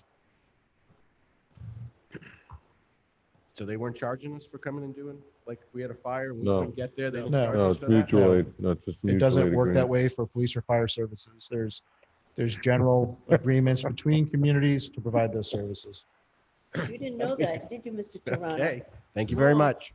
Do your history. Council Lombardi. So to be clear on that point, we were losing money every time a community came in here to do mutual aid, because if the insurance company that builds out, so basically, if it was Newport, if it was Portsmouth, they would bill out to the insurance company and they would collect that money, as opposed to us making the run in Middletown, and we would bill out to the insurance company. So that was money that we were not taking in. Am I right? You're Without right. confusing you? I would categorize If it was a it rescue revenue. call, It- rescue call. Yeah, but it was an immaterial amount of money. Right, okay. Guess this, nowadays with budgets, no money's immaterial. No, but if you go to you know. page 21 of the capital improvement special revenue, page 21 of the CIP book, we estimated that dollar amount at a roughly, for this upcoming year, $52,000. Again, I think when I say immaterial, just to color it a little bit, so Councilor Toronto's talking about a 20+% increase in a $5 million budget. I'm just saying $50,000 relative to $1 million. It's not a huge number. I get So it. it is accounted for. So I don't want someone to hear this and think, oh, he's not accounting for it, he's dismissed it. It is accounted for in the rescue wagon fund, but it's not gonna take the operating budget and somehow Knock make it out it of whack. feel different to someone who's reading it at home or just looking at a financial statement without considering the huge change that took place and the commitment the council made towards public safety and providing for a much higher level of safety for our residents.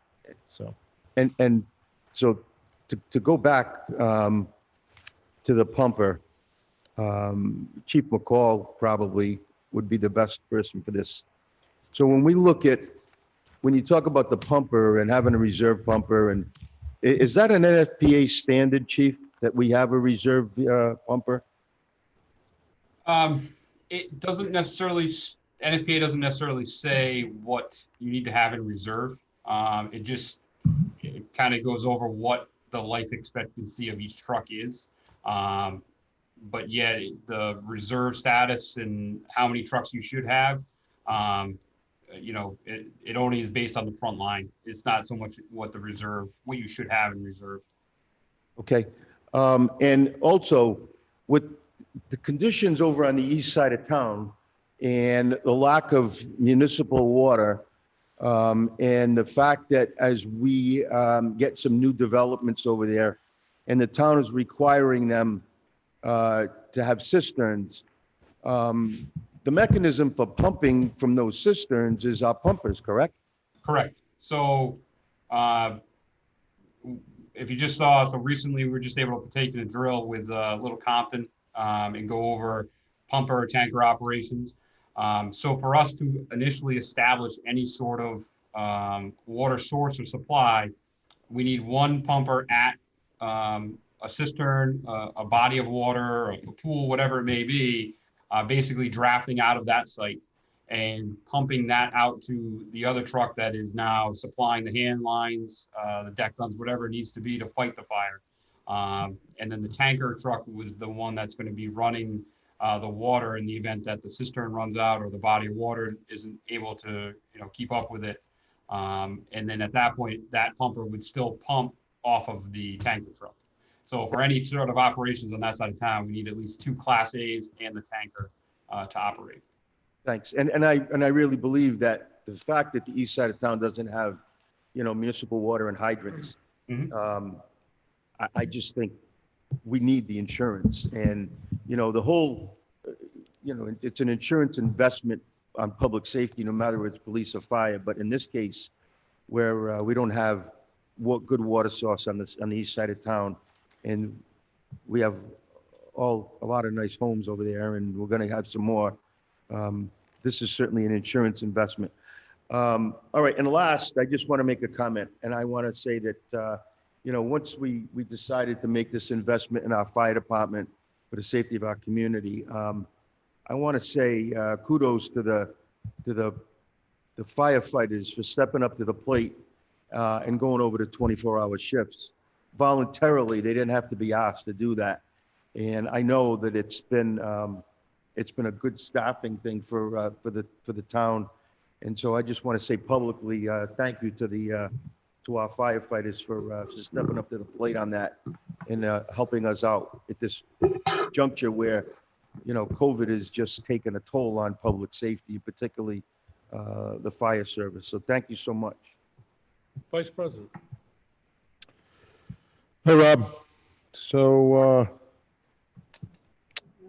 I just want to reiterate what Dennis and Rick said. We had large crowds, a lot of emails about the understaffing of the fire department. The men and women spoke up loud and clear of what was needed there.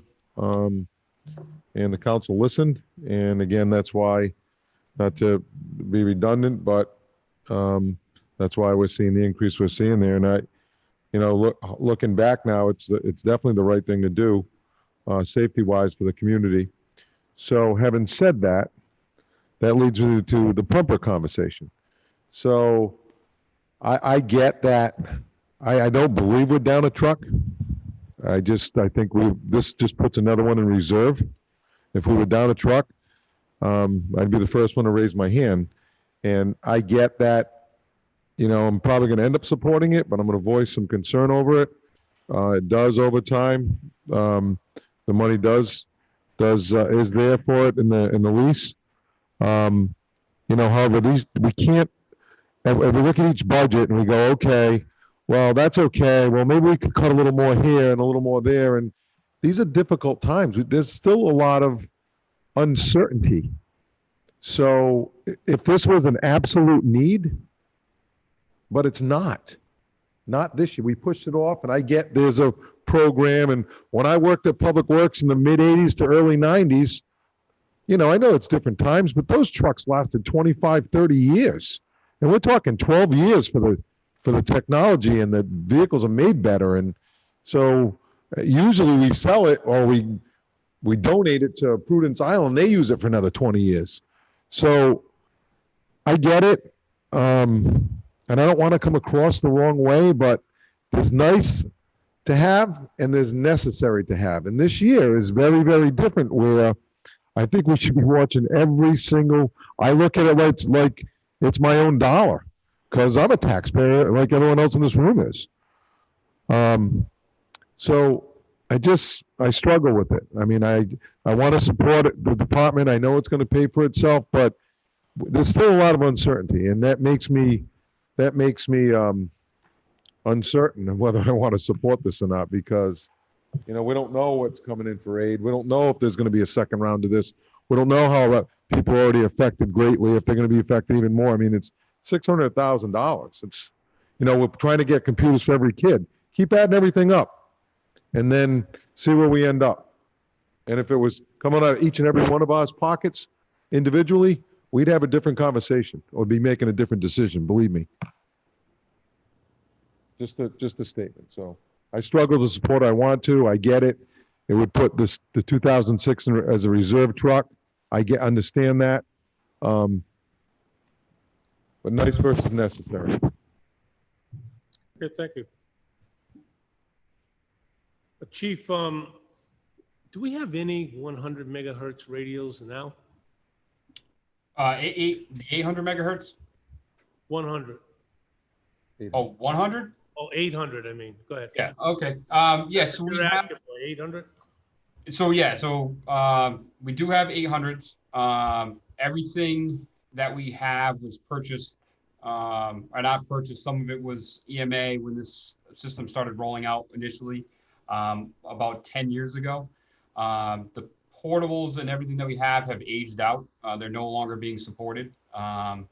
So for us to kind of do this entire switch over, it's the replacement of the portables, the mobiles, and then having a type of basically a repeater system that would be mobile in the trucks. So that's the big switch over. Portsmouth has just started that process. They're running currently on both, and Newport is completely switched over. So Interop on the island, we're the only ones who have not started that switch over.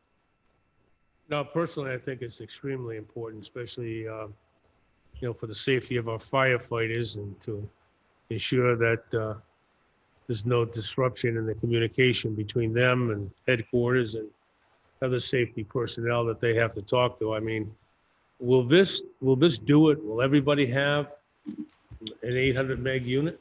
Yes. So what's that? Will this do it? Will this ensure that every firefighter, even the new ones coming on, will have an 800 meg unit? Yeah, so when I sat down and wrote the grant, it was for the increased staffing as well, and for every piece of apparatus that we currently have to be outfitted with a new mobile radio. So yes, this would cover everybody that works for the department. And also, when we talk interop, myself and Chief Kewer have been talking, especially during this COVID pandemic. The police department currently is operating on 800. So for even interop in the town has become difficult, where we are operating on 2 different radio frequencies. So just switching over to that would make communication within the town kind of everybody on the same radio frequency. Yeah, I think that's extremely important, and not to pound it too hard, but I too, as you know, have expressed this to you. I've expressed this to the firefighters of President John Jordan. I want to thank all you guys for stepping up in the way that you stepped up, and for us to not only accomplish what we did collectively, but it was certainly a team effort and for the best interests of every Middletown resident. So thank you all. Council Santos, I'm fine. Council Von Villas, Council Flynn. Just a clarification, not to beat the pumper conversation to death, but Chief McCall, so the fleet, the recommendation is for the front line, they should not be older than 12 years and the reserves should not be older than 20 to 25 years. Is that what I heard? Correct. Okay, so, and Councilor Rodrigues, just to put your mind at rest, I just want to remind you, if I recall correctly, we got photographs of the pumper last year, did we not, where it was very in some tough shape. They, showed that there was need, it had been certainly blemished. There was rust and whatnot. So I don't doubt that they need it. If it's paid for with our rescue wagon fund over the next 5 years, that there is some comfort there to make sure that we're servicing the public with the equipment that they're paying for and deserve. But my other question is, what would happen to the truck that goes out of service? Is there any recapture there?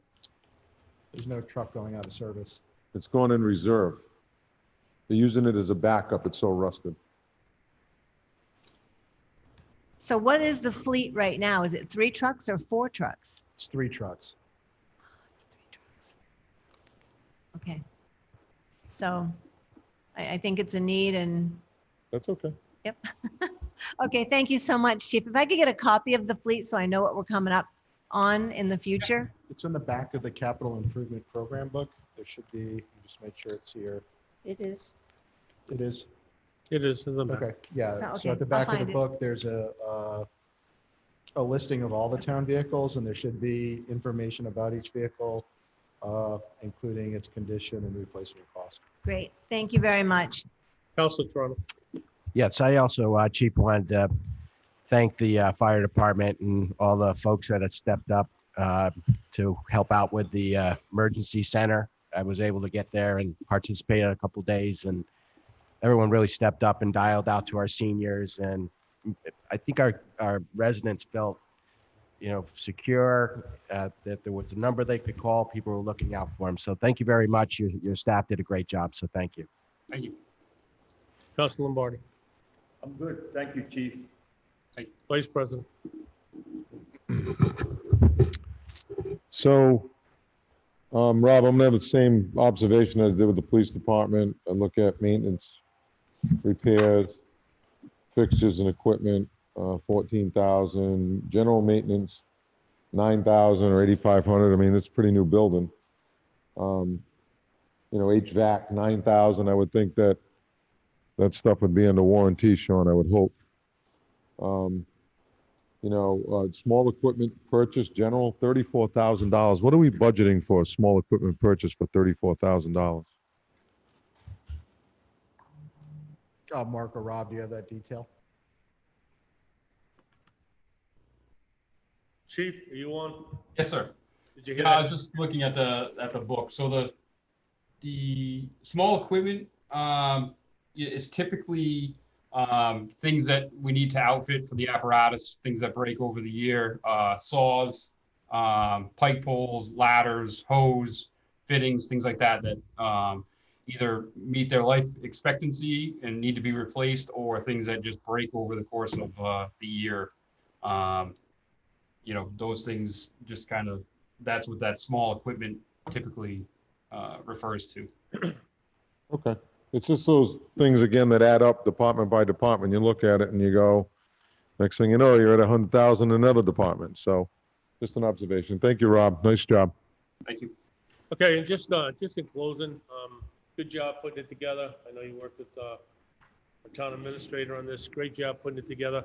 And, we always anticipate that you're asking what you're asking for. And you're not going to use it. You're not going to spend it unless you absolutely need to. And that's been a given. And departments historically over the years have adhered to that practice. And it's been a good practice. It's been a fair practice to every taxpayer in the town. So thank you, Rob. Thank you. Mr. Brown. The next department is Public Works on page 221.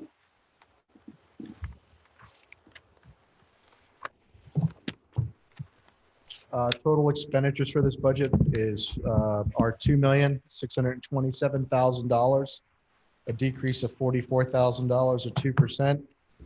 There are 14 FTEs budgeted for in this department. The employees in this department are members of the Teamsters Union. There's a 2% increase on their wages that's in their collective bargaining agreement. And just their number pops up a little bit more, and that's because we have a number of new employees. It is a young department, but 3 of those employees are basically going through steps that are in the contract. So it is a 5% increase, which is greater than the 2%. We've talked about health and dental. Those employees, there is a mix of employees in the state plan as well as John Hancock. But for the overall increase in pension is basically a 1% increase over the prior year pension cost. There are 2 items in the capital program.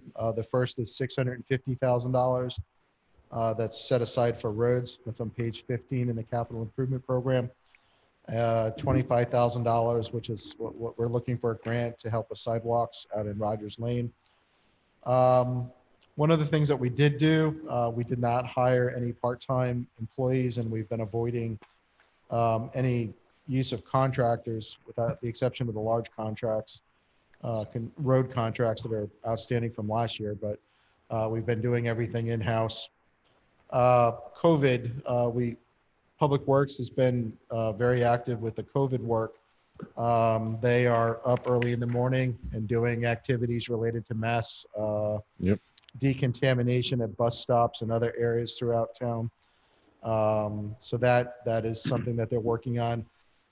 They've also picked up the pieces where we just need bodies throughout this event.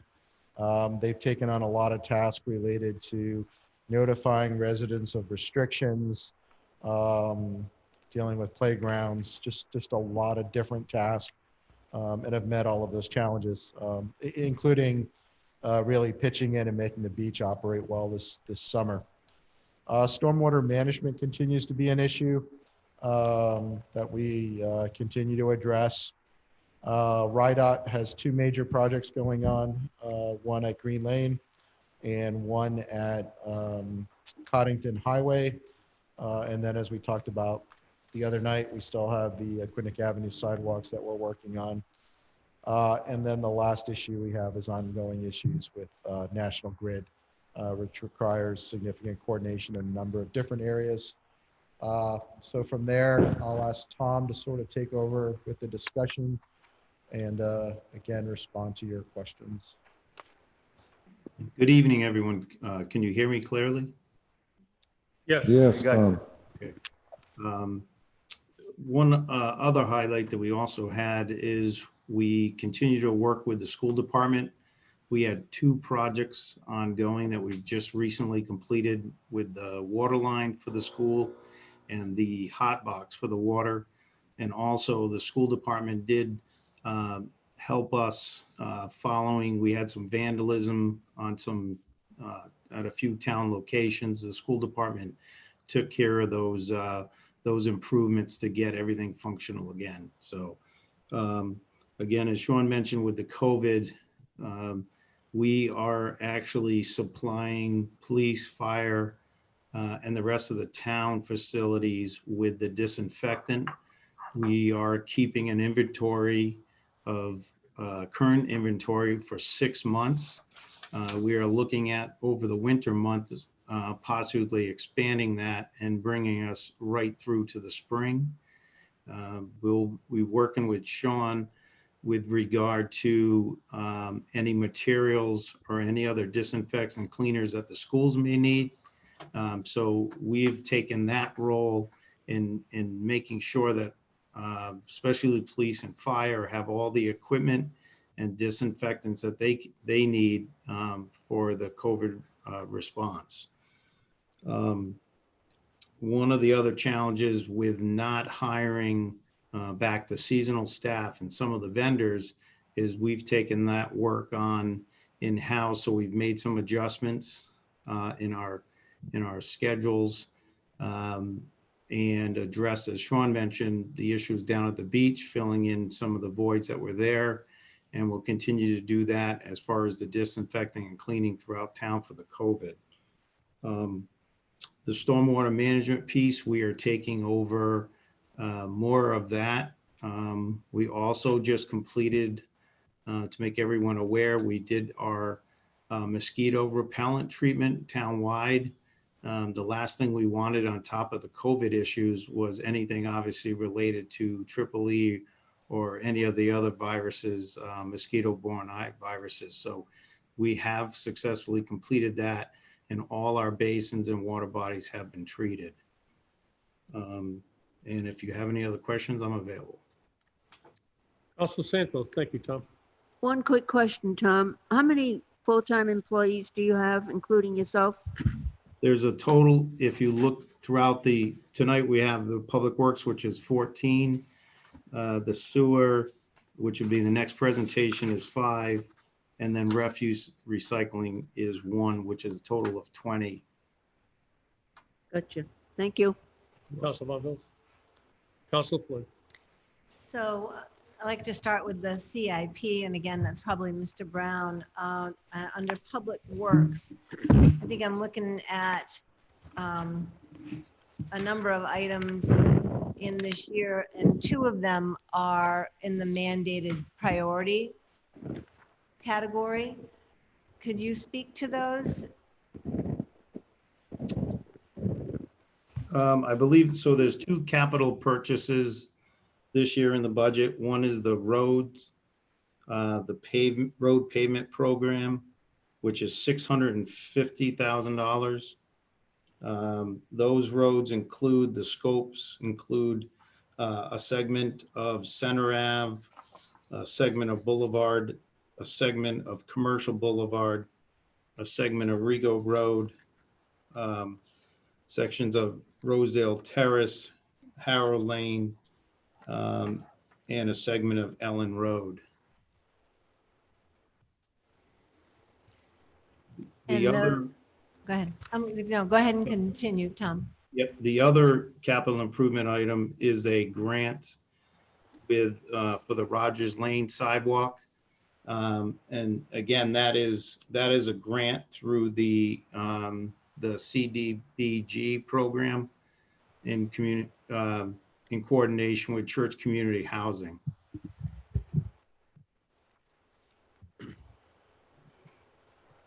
And am I reading there's a few other items, 3 other items below that? So I think Councilor Flynn's looking at the slip lining that's identified for in the sewer fund, the $100,000. The $100,000 in the Wave Avenue pump station improvements for $60,000. And then lastly, the pump station generator replacements for $55,000, also in the sewer fund.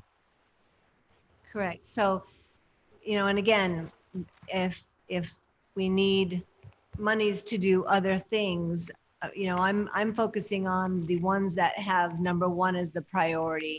Yep, so these are actually, so the sewer Except the fund grant. items are part of the sewer maintenance fee. They're not part of the Public Works Department. So that's the enterprise fund? It's the enterprise fund. Okay.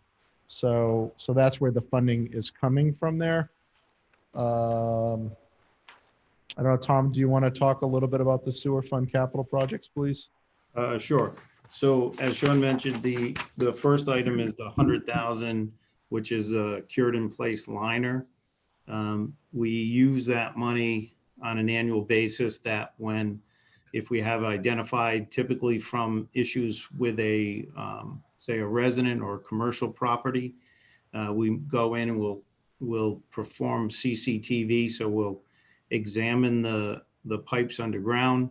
And then this gives us the ability to have the funding to perform those repairs with a trenchless technology. So there's no excavation. It significantly reduces the cost and really is the best bang for our buck as far as performing the sewer improvements. Currently, we are in the process of doing some work and completing the project on Cottington Highway in this current budget.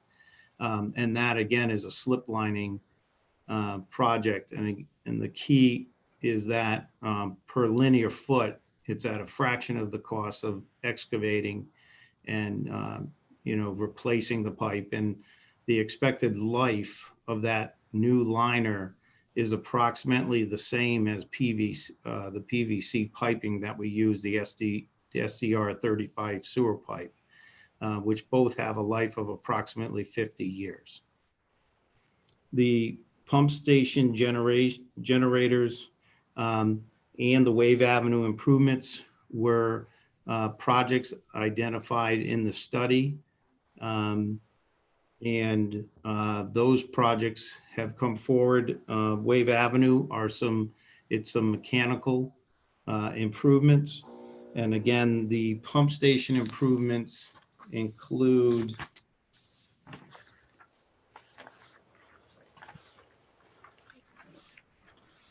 the West View pump station generator and the Corporate Park pump station generator. So there's actually, actually in FY21, it's the West View pump station generator replacement. Okay. So, so Mr. Brown, maybe educate me a little bit. The road pavement program, the $650,000, that's the CIP Special Revenue Fund. that's the fund that we pay into or by charter X percentage every year, correct? No, by ordinance. By ordinance, excuse me. Yep. And so do we know the balance of that fund right now? Mark, can you answer that?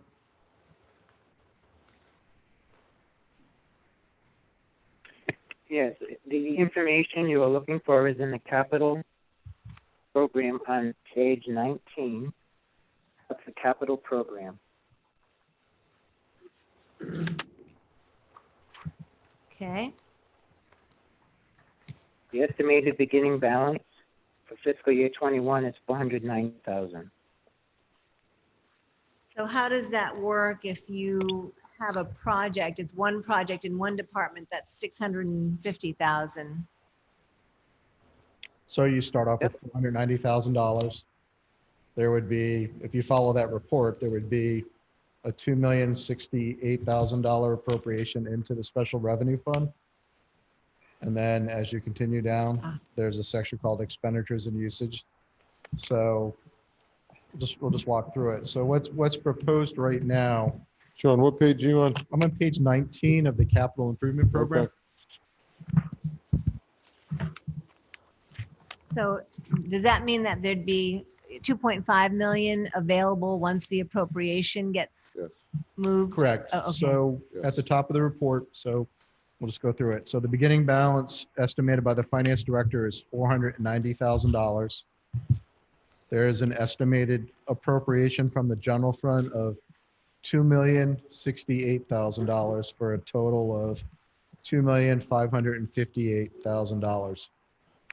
What's being proposed, the first item is for this, so if we go down to expenditure and uses, is $320,000 for the school department. So there's $200,000 for technology replacement and $120,000 for network infrastructure. The IT department, which we'll talk about later, there's a suggested appropriation of $45,000 for network infrastructure, maintenance and replacement, and $7,000 for photocopy replacement for a total of $52,000. The next department is Public Works, and there's a suggested appropriation of, or recommended appropriation of $650,000. And then the next section of the report is a section that we call other uses. So there's $10,000 that's suggested to go to the library for the book collection. $100,000 that goes to Public Works for small projects. That essentially funds the manhole projects and other work that's done in-house to buy materials. And then there's 2 debt service payments that come out of the Capital Improvement Special Revenue Fund. The first is $444,000, which is the money that goes towards paying the $10 million bond related to education that was passed 4 years ago. And then $338,000 that goes towards paying the road bond, the red road bond that was also passed 4 years ago. So the total outflow from that fund is $1,913,000. So by the end of the year, we would anticipate the balance in the fund to be $644,000. That would be carried forward into a future year or available to the council to appropriate during the year if an emergency came up or there was some other priority that the council needed to address. And then you can see the departments. And this year's tough because a lot of things have been moved around. So a lot of things you'll just see. 2022 is just, it's just flush with spending. I would think that those are things that we'll look at when we get out to next year. You know, hopefully, you know, we all pray that there'll be some sort of solution or treatment for COVID. But if there's not, then we'll continue to reshuffle those dollars. Thank you. Thank you very much, Mr. Brown. Councilor Toronto. And thank you, Mr. Laughlin. Thank you. Thank you, Tom, for putting this together. I just had a quick question on the road repairs. Are the red roads still in this, or are we done with all the red roads? These are the red road sections that are identified for FY '21. Okay, The so- road segments that are in this 650 are the red road sections. Right, but didn't we pass a bond to do the red roads? But new roads continue to deteriorate. So the roads that we identified as the red road bond, they were 100% completed. Okay. So these are roads that now continue to deteriorate. We need to stay up with and address. Okay. And do we have a list of those roads? So I see we're doing 650. So is there a list of the roads that we're going to be doing this year? And then are they, next year and the year after? Because we've got 650,000 in here for the next 5 years. So, and trust me, everyone talks about road repair. So it's money well spent. So we can take care of our roads. So is there a list that we're working off of that It's on goes year to year?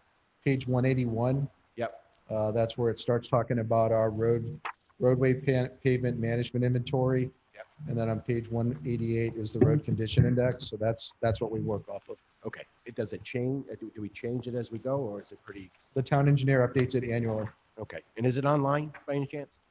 This document's online, so great. it's at least online in this document. Okay. And we do post it to the Public Works website once it's approved. Okay, great. And again, thank your team for stepping up and helping out with the beach and getting, putting resources on that. And I know you've been helping a lot with the COVID, so kudos to you and your team. So thank you. You're welcome. Councilman Labarde. Thank you, Tom. So, Tom, I got a couple of questions. There are two elephants in the room, as far as I'm concerned. One is the stormwater management.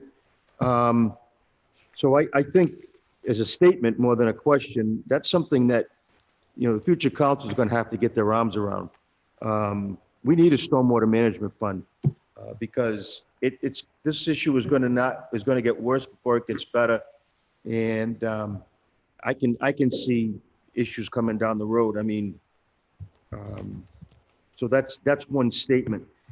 The other thing is, what type of work order system are you guys operating off of? Is it a town system or is it your own? Right now, what we do is we utilize Zendesk. So work order requests are forwarded to us from the residents. And then we respond to those requests and then and either forward them or include other departments as necessary. And then we bring those to closure. Okay. And you said you have 14 on public works personnel, 5 sewer, and 1 recycling and refuse. So it's 20? That's correct. You feel like, I don't want to put you behind the 8 ball here, but I have to ask the question. Based on the workload, based on the complaints you get, based on the ability to respond to public issues and whatnot, you feel like you have enough people? I guess in a sense we can usually use more people. Obviously, right now we're in a situation with the COVID with so much uncertainty that what we're trying to do between myself, Warren, and Will internally, and then our entire staff, is just try to professionally manage what's brought to us with the staff that we have, and still, obviously, one of the reason we're here tonight is to review our budget. So we will we are and will remain committed to accomplishing as many of these tasks as we can with the resources that we are given. I mean, I want you to know personally, I know you've always been really responsive to any constituent issues that we brought to you. And I, let your people know that it's much appreciated from my standpoint. But the other question is projects with the schools. Maybe I missed it. Sometimes my wife tells me I only listen with one ear. So can you tell me what projects you've got going with the schools?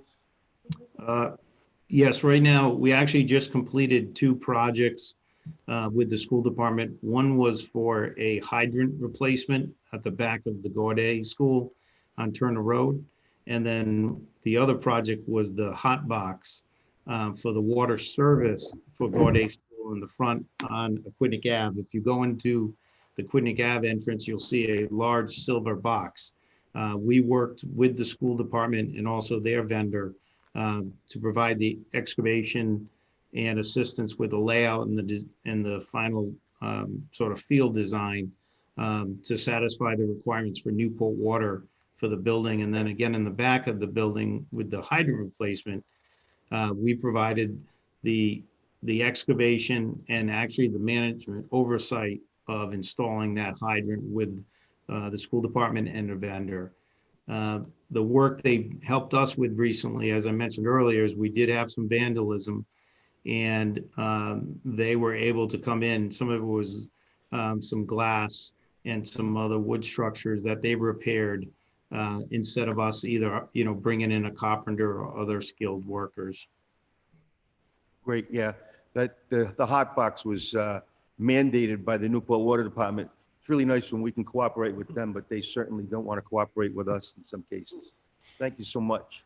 Vice President. Hey, Tom. So I'd like to start by saying I think your department has done a phenomenal job during this whole COVID.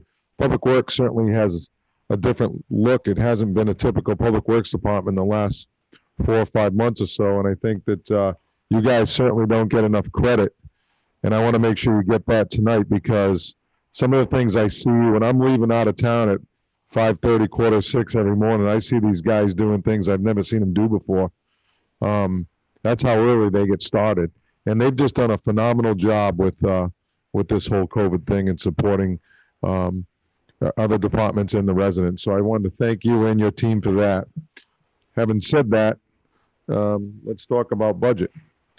So, Tom, I guess one of the things, Sean, and the rest of my colleagues I'd like to talk about a little bit is, some safety improvements. I know I'm looking at it in the capital improvement program for next year, I believe it is.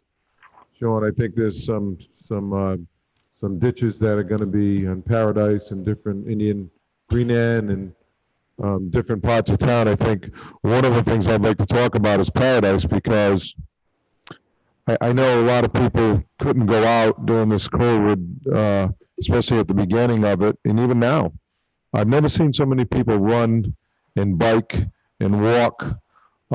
There's so much pedestrian and bicycle activity throughout the town. I see more of it where I live because I live there.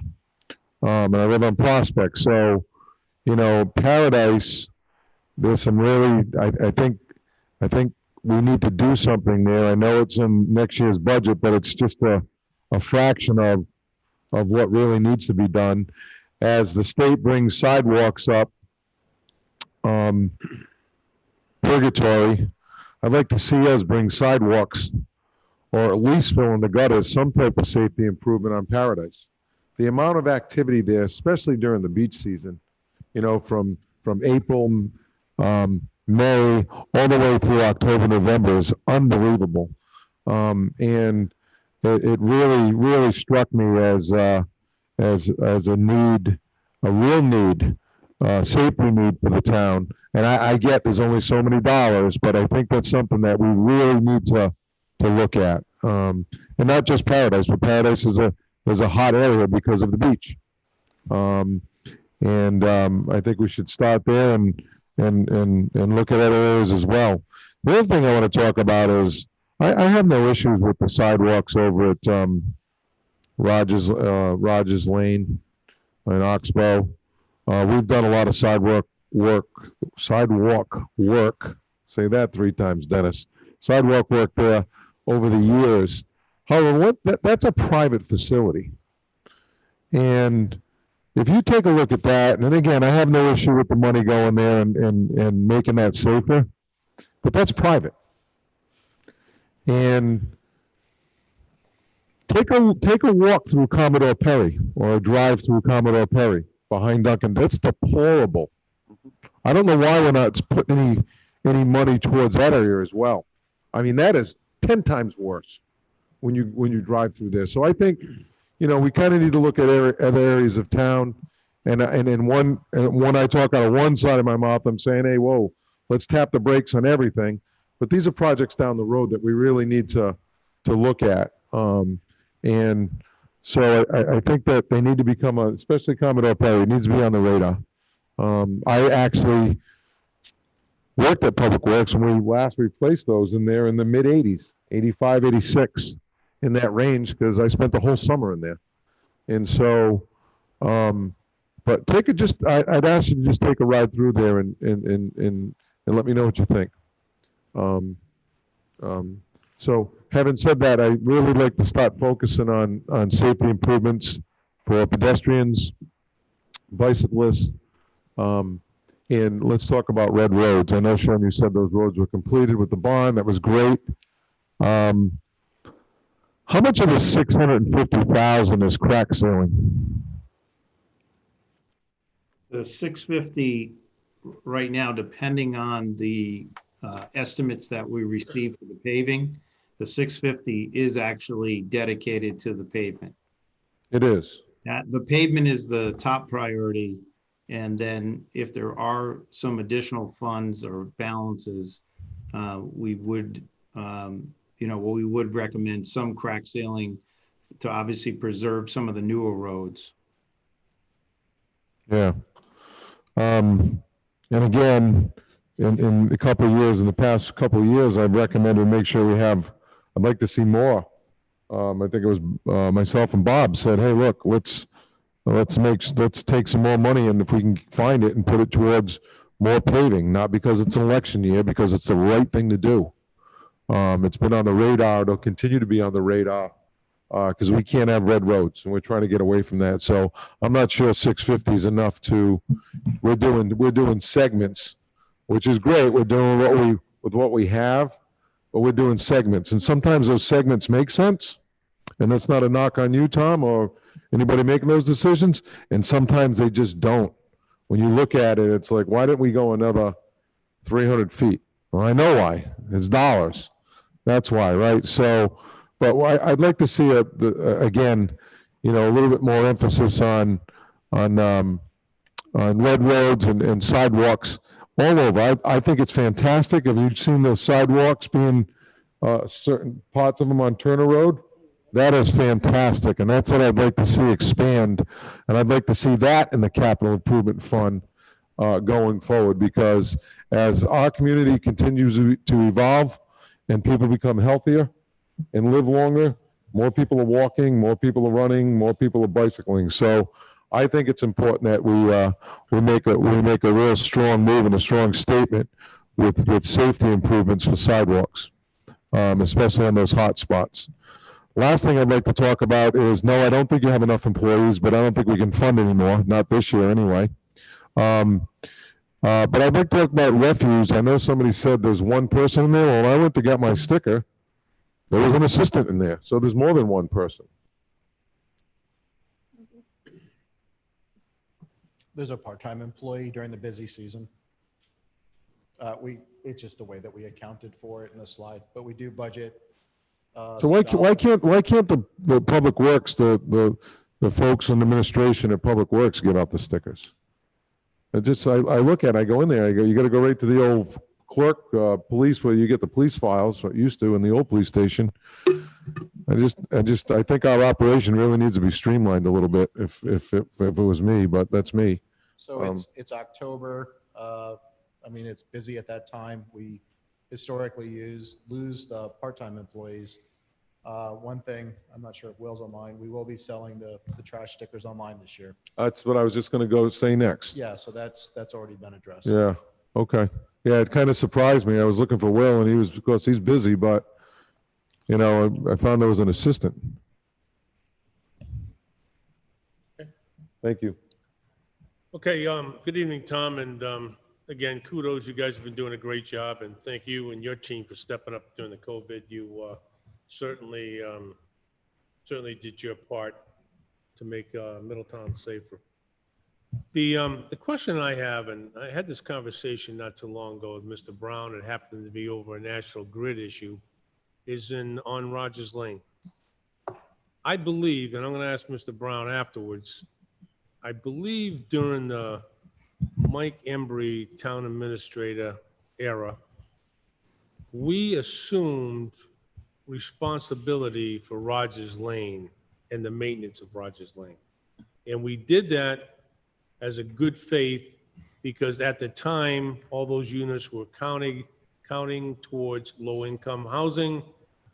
We felt it was the right and neighborly thing to do, and it was enacted by the council then. Now that we cannot use that area towards our low-income housing headcount, and knowing that the lucrative business that they have out there, and they have a lucrative business. You know, they have guaranteed income every month from those units out there. They're paid by the federal government and they're not losing money. They have a very lucrative business.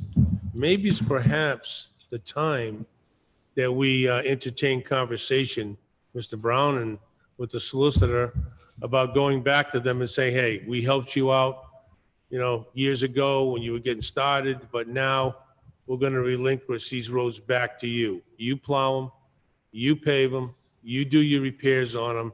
And when we have issues like we had recently with some infrastructures with National Grid that was and still could be very costly, you take care of those problems that we shouldn't be put on the dime for. Because again, it's a business, it's a lucrative business. And I think it's about time for them to step up and help the town that helped them. Because we get nothing from them now. We can't even use them in our low-income housing. So maybe something for down the road, Mr. Brown. You and the solicitor can look into that. Was I right? Was it the Mike Embry era? It is. So it was prior to me being here, but it's my understanding that Administrator Embry wrote a letter. I don't believe it was authorized by the town council, recognizing Rogers Lane as a town road. And as you and I talked about different infrastructure matters in that area, it's just as you described. It probably is a good time to revisit the administrator's authority and whether or not, you know, this idea that it's a town road is accurate or not. So I have a note here. I have a note from last time, and I'll work with the solicitor to investigate that. All right, thank you. I think that's something that would certainly save the taxpayers a lot of money. Councilor Santos. I'm fine, thank you. Councilor Von Villas. Councilor Flynn. Yes, just based on some conversation, probably some clarification. So Council Lombardi mentioned stormwater management. So Mr. Brown, Mr. Laughlin, you know, I thought that Middletown spent a boatload of money to do a bunch of mitigation that the state sort of dictated for us to get a handle on our stormwater management. So is there a lot outstanding? Are things going to fail? Is there more that is major that is going to be coming up, as Council Lombardi mentioned? Or did I have the wrong impression thinking that we had a pretty good handle on it? I thought the state was very happy with us, last I heard. I don't know who you heard that from, but no, the state's not happy with us. All of the major waterways in Middletown are classified as impaired. So I think I actually heard that from you. Like we got to a certain point where we had a bunch to do and we did a bunch, made big investments. And so they were placated perhaps?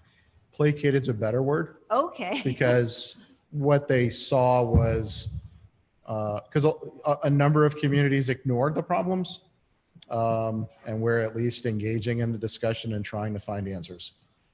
So for instance, and Tom can help me better describe the project, we are working with a network of scientists right now in the land trust on a project that identifies a long-term plan for restoring the Mayford River watershed. Basically, improvements from the headwaters of the Mayford River down to the crossing that exists at Hanging Rocks Road and the intersection of Hanging Rocks Road and Satchwas Point Road. The work that's being done right now, that's being funded from a grant source to a consortium of us, will outline that plan and then make us eligible for additional funding that wouldn't come from taxpayers or taxpayers or some sort of utility fee. And it's a much different approach to stormwater. Instead of, I think we had plans that are in here that cost a significant amount of money with a number of different projects. This is looking at a sort of a different way to approach restoration of the river with the goal of improving the quality of the water that ultimately becomes our drinking water as it enters Gardner Pond and Nelson Pond. So Tom and I, Ron Wolanski, Warren Hall, we've maintained those relationships. We continue to try to find opportunities that don't necessarily use town funds in order to move our program forward. But if you were to take those same regulators and say, are you doing enough? They would point to the fact that Bailey Brook, Paradise Brook, the Mayford River are all classified as impaired. Okay, thank you. I just wanted to see what was coming up in our future. Also, back to the Rogers Lane conversation. So I was going to address that, Councilor Rodrick, and remind you that it was the sidewalks were being paid by a grant. So, that's a positive for our taxpayers. But I did think that, I thought that was a town road. Did I hear from the conversation that you're really not sure if that's actually a town road or if it's a private road? I'm suggesting that we research that. Okay. Just wanted to clarify. So thank you. That would be a good thing to know for making plans down the road. And the last issue is the safety issue. I heartily agree about Paradise Avenue and people are home more, they're out doing things more in town because of COVID. And I'm not sure we can wait a year on that. I don't know what the flexibility is to do something about that in the current budget cycle. If I'm looking at, I think I saw Paradise listed in Public Works. It was a roadside swales, $10,000. If we're going to have a potential leftover of $600,000, maybe for safety's sake, if we can talk about maybe if at the council's, wish to doing that this year. I don't know what that entails or if I'm on the right line item, but I think it's worth pursuing. I was looking on page 15, retrofit existing roadside swales, Paradise Avenue. Is that what that would be? So I think the only thing, maybe Tom, if you could talk to the scope of that project and reconcile what you see the scope of that project is, just so that we're certain that the council's vision for it are the same, because it's not a lot of money. Yeah, those retrofit projects were actually the stormwater quality issues, not really flooding or public safety standpoint. There would be a different scope with regard to public safety, with regard to piping and ditches, making sure that the shoulder grades are proper, that someone can physically walk from the edge of the pavement onto the shoulder safely. There's several areas that the Mayford River is right up against the pavement with guardrails. So the safety issues are not addressed in those scopes that you'll see for Paradise Ave with those swales. Again, it's water quality projects, and that's related to, again, the stormwater and the studies that are ongoing. And some of those projects were from earlier studies. And again, as we continue through the study process from a stormwater standpoint, we qualify for more funding in the future for some of these projects. So I would suggest if we are looking at the public safety approach, I know we are in the process with the traffic studies, safety study that was done on Paradise Ave. And, we can look at what other safety improvements that we need to look at for pedestrians and people on bicycles. So, I was just going to point out, there is a project, Page 152 of the 152. CIP. Yep. So on page 152, there's a project 851-2021-001, which talks to the project I think the council is interested in looking at. So that's I think what Paul was talking about is getting rid of those large ditches that are Yeah. a hazard. So that project overall has a budget of $331,000. And the areas that we were looking at are Indian Avenue, 250 linear feet, Paradise Avenue, 200 linear feet, Browns Lane, 1,000 linear feet, and Green End Avenue, 600 linear feet. And that's certainly something we can go back and look at and try to accelerate. There may be some synergies that we want to take advantage of. So for Indian Avenue, East Coast Construction is already out bearing utilities out in that area. We already have a contract for paving from the intersection of Indian Avenue and Third Beach Road. So since they're already mobilized, it might be something that we can do a change order and get that price at 38,000 down. So we can definitely look at that. So on that page, thank you for finding that and clarifying that. Paradise is already listed in there, as you say, the synergy of Indian, and I see Green End is on there also for 90,000. And that Green End, Bliss Mine Boulevard area has also cropped up, with concerns of safety. So, I think that, I don't know how you would do that, Mr. Brown, in the current budget to accelerate and create a line item where we are addressing safety. I think it's important. I think There is no current budget. So we have a budget from July 1st to July 31st, and you're limited to what you spent last July. So we're really focusing on the budget that's coming up. so.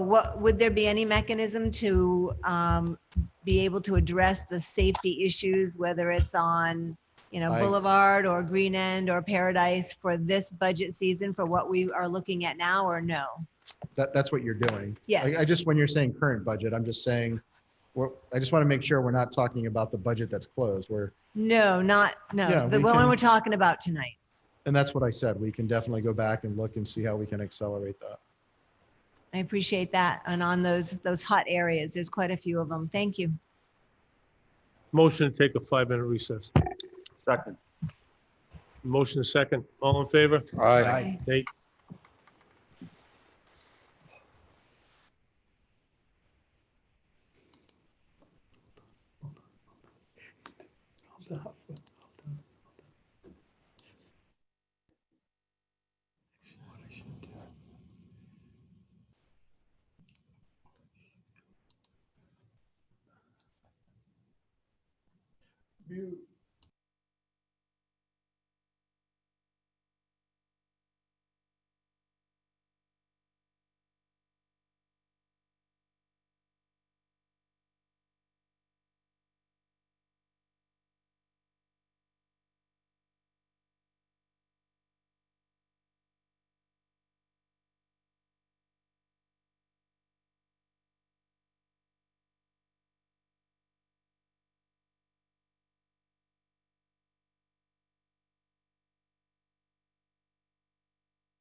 Well, we're still in Public Works. Okay, motion to re-adjourn? Second. All in favor? Aye. Thank you. Okay, Counselor Toronto. We left off with you. Counselor Flynn, you were finished, right? I was. Thank you very Counselor much. Toronto. Yes, I'm all set at this time. Thank you. Okay. Counselor Lombardi. Thank you. Talking about Public Works. Vice President. I'm good. I just would like to, I guess I'm not good. I would like to just reiterate about Paradise Avenue and I'm going to recap for you. You can call me recap if you want. I don't care. So 2023, there's $200,000. I'd like to maybe see if we couldn't, depending upon economically where we are, if we could maybe accelerate that from 2023, maybe 2022 or 2021, the latter part of the year. Who knows? I think that's important. I really do. Okay. All right, Mr. Brown, we ready to move on? Mr. Brown. Yep, 1 second, let me just make sure.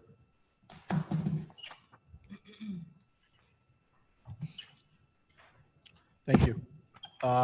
Just, we're still on the area of Public Works, but this time now talking about the sewer fund, which is on page 108.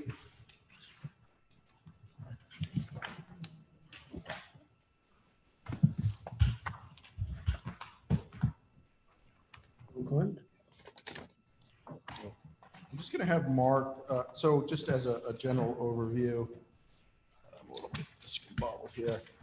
Total expenditures in the fund, $6,833,000. This is an enterprise fund, so it is separate and apart from the general fund. It's supported by a number of different fees. This is a decrease of $118,000 or 2%. As Tom talked about, there's 5 FTEs in the fund. We've talked about employees have a 2% increase in compensation. We've talked about health and dental, the 1% in pension. We touched upon the capital improvements that are in this fund, which are on page 16 of the capital improvement program. The $100,000 related to slip lining, $55,000 for pump station generators. And just as a side note, those are issues that were identified in the Jacobs report and followed up by the Public Works Director. And then lastly, improvements at the Wave Avenue pump station of $60,000. The major thing that's happening in the sewer fund is basically an ongoing negotiation with the city of Newport. As you're aware, our 20-year contract with the city of Newport for wastewater treatment is coming to an end in the next few years. So the council has authorized the solicitor and I to enter into negotiations with the city, looking at addressing some of the issues that they brought forward to the town in regard to how the town is charged for wastewater treatment, and also to address the need to extend the contract out into the future.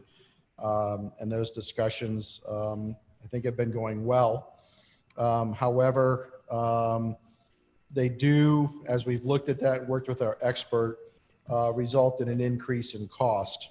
Some of that increase we have planned for, and that was built into prior year capital improvement, capital improvement program in prior years.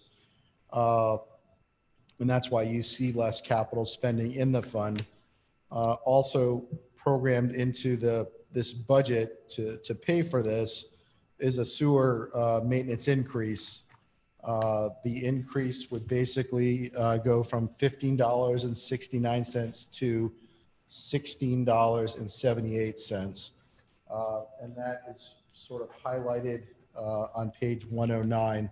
And I'm just going to go through the charges, and then I'm going to let Mark run through how this impacts the average ratepayer within sewer maintenance. The other charge sewer ratepayers pay is a customer service charge that's mandated by the Public Utilities Commission. That's going to be $36.40, and that's an increase from $36.31. There's an annual charge per single family house That's increasing by 1.8% to $13.63. There's an INI charge. It would be the same as last year at $34.25. And then just the last note is that part of the sewer maintenance fee going up is related to the water usage going down. When Mark walks through how the average ratepayer ends up paying, that'll be highlighted, and you'll see how that affects the bottom line. Some of the challenges, we did complete a rate study. We completed that right around March, April, when the budget was being formulated. We did not bring any recommendations forward to you from the rate study based on the change in the economy. So that's something that we would be looking to do in the upcoming year as hopefully we get well as a community. I talked a little bit about the City of Newport wastewater.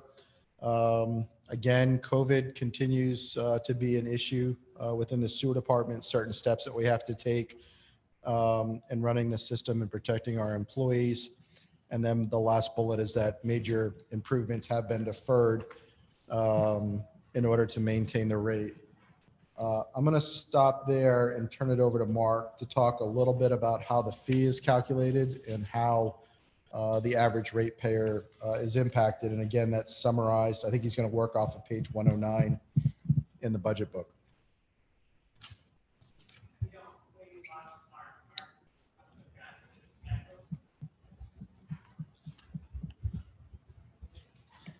Is that a Whoopi's back or a Whoopi's not back?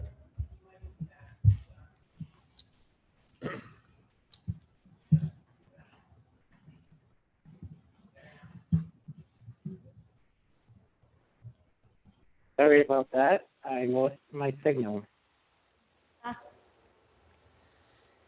So we are on page 109 with the rates. And at the top of the page, it talks about the sewer maintenance fee, and this is per 1,000 gallons of water usage. The proposal is $16.78 from $15.69. The water usage this year is down about 2,000 gallons per single-family home. So that increased the rate to $700.61 for the average single-family user from $687.07.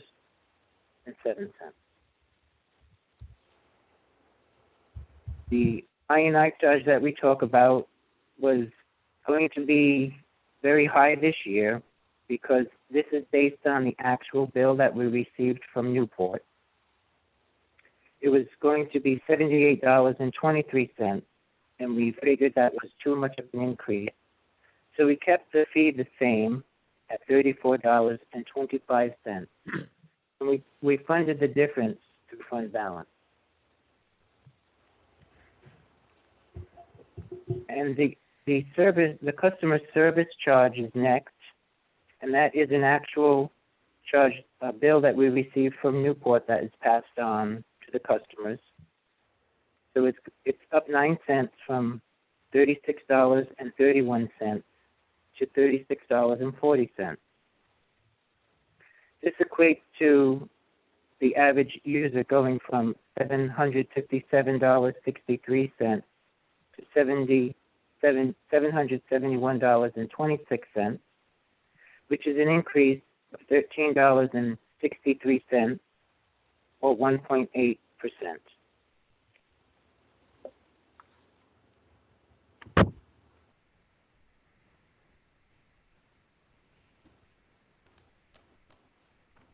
That is how the rate is affected this year.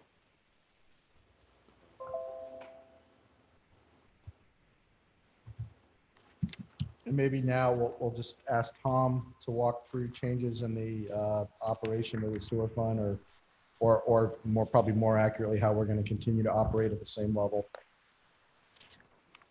Thank you, Sean.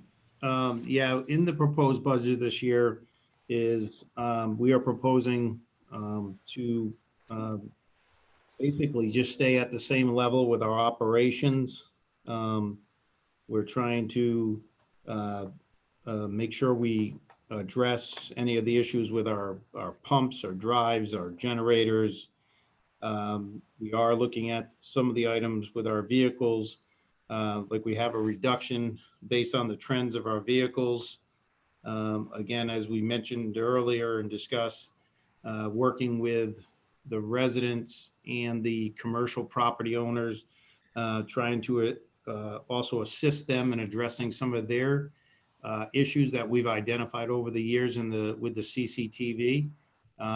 That's by working with them, we're providing assistance, more technical assistance, and it's at their cost, but it does help reduce the INI into our system. So we're putting more focus into that.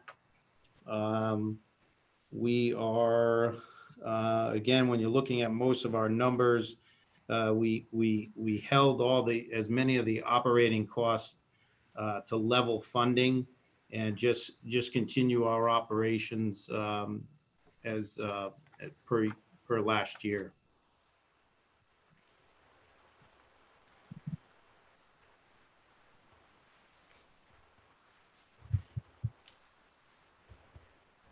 Okay. Council Santos, do you have any questions? I'm fine. Council Von Villas. Council Flynn. Thank you, Mr. President.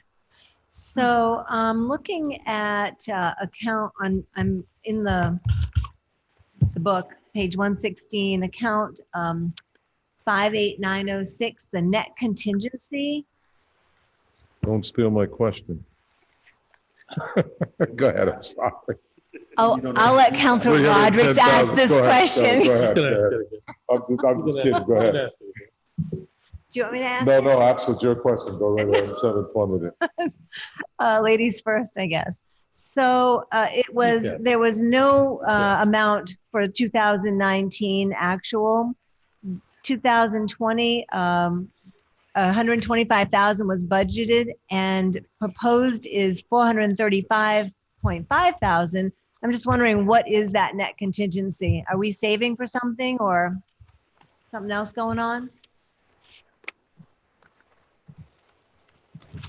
That is the amount we're thinking of doing during the negotiations. I'm not sure I understood what he said. I think, Mr. President, if we could schedule this discussion for an executive session, it would be better. Maybe more Okay. appropriate. I'll take your suggestion on that. Okay. We'll leave these questions for the executive session. Just Obviously, there's on a that reason particular why. account. Okay. Very well. I'm through. Thank you. All right. Council Toronto, Thank you. if it broaches, let me know, okay? Mark, thanks a lot. I just know there's some really big numbers in here, so I'm sure you're doing a good job looking at all the numbers, and we're not paying more than we need to pay, or, this is definitely a lot of dollars to the town and a lot of unanswered questions, but I find it really hard to believe that, I know why it's happening. We're not consuming enough water, so our rate's gonna go up because we negotiate a certain number of gallons, I take it. And now we're not hitting our quota. So now they're coming back and saying, well, we're gonna have to increase the per gallon charge so that we can get up to the dollars that we need because you're not using enough water. Isn't that hard to believe that you actually conserve water and it's gonna cost you more? Contract. That's just that's Contract. just hard to believe. I mean, like in the 70s, we were shutting the shower off, we were soaping up, You refer that to, you know what that Now is? like, It's a geez, we're defined not using revenue. enough water. Should we just turn our faucets on a little bit, let it run? Our rate will stay lower. I mean, it's just It's a known revenue. It's a unbelievable. defined revenue on it's that part. unbelievable. So anyways, I have no questions. Council Lombardi, I'm good, thank you. Vice President. So,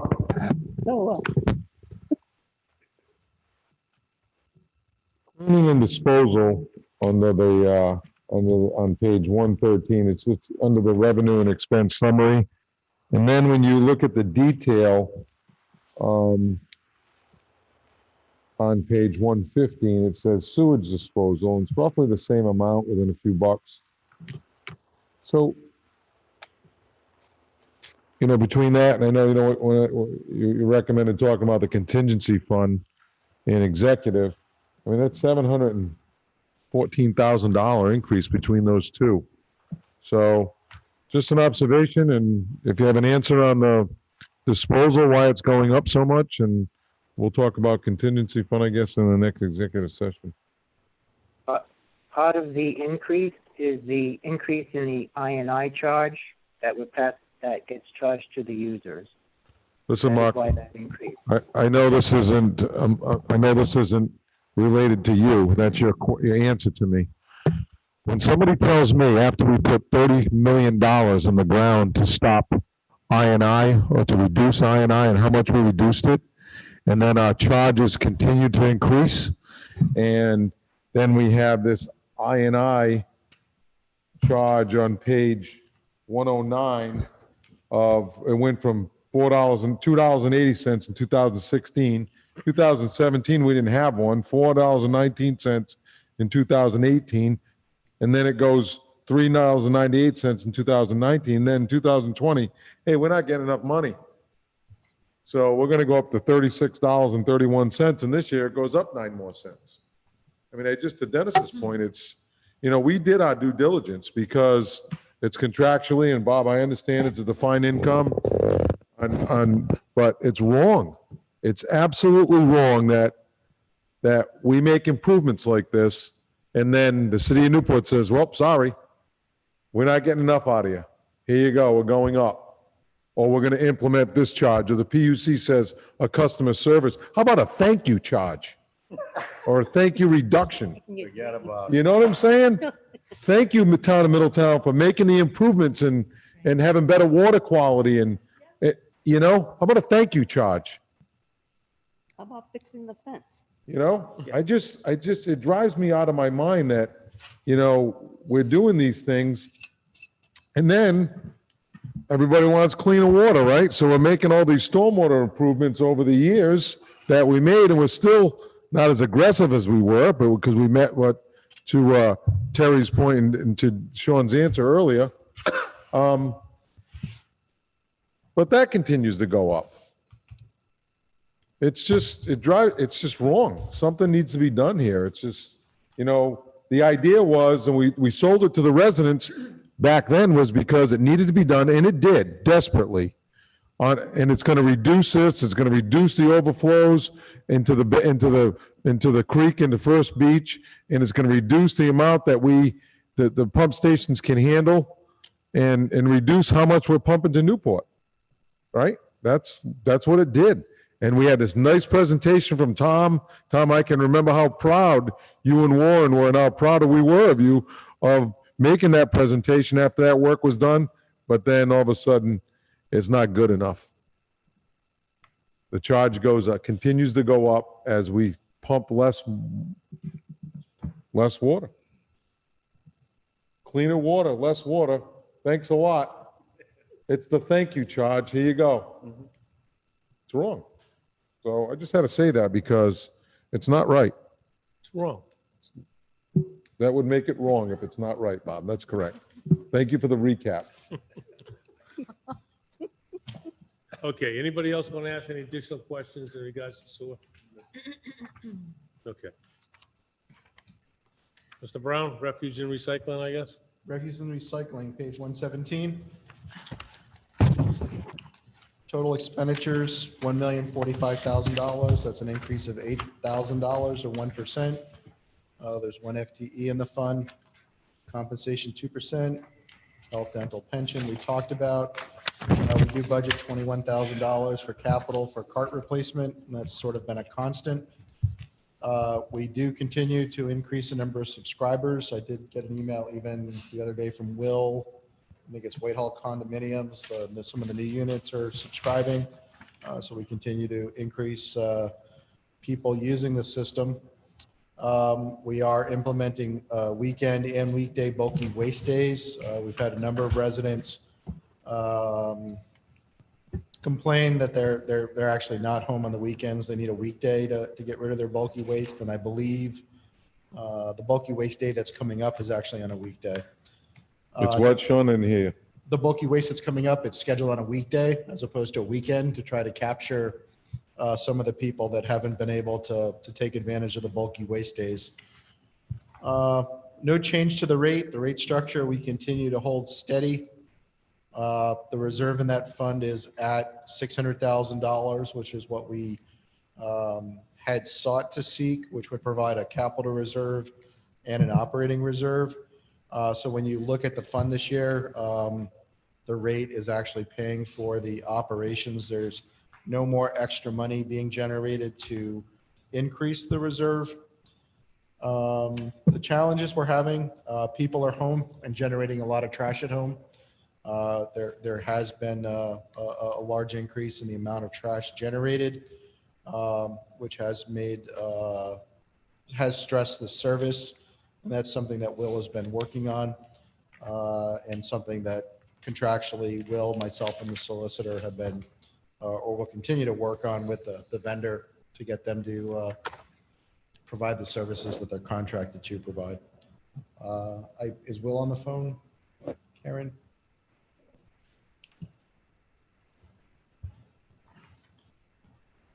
Yes. Take it away, Will. Yeah, and that pretty much wraps it up, Sean. We have a bulk MC day rolling up in about 2 weeks. As the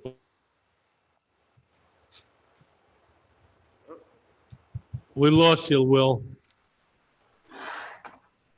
We have 4,506 residents using the Page and Throw program last year. We are currently at 4,477. So we're rolling up on that quickly. We'll hit that number. And it's pretty much all there. If you guys have any questions, I'm happy to entertain them. Council Santos. Yes, a couple of questions.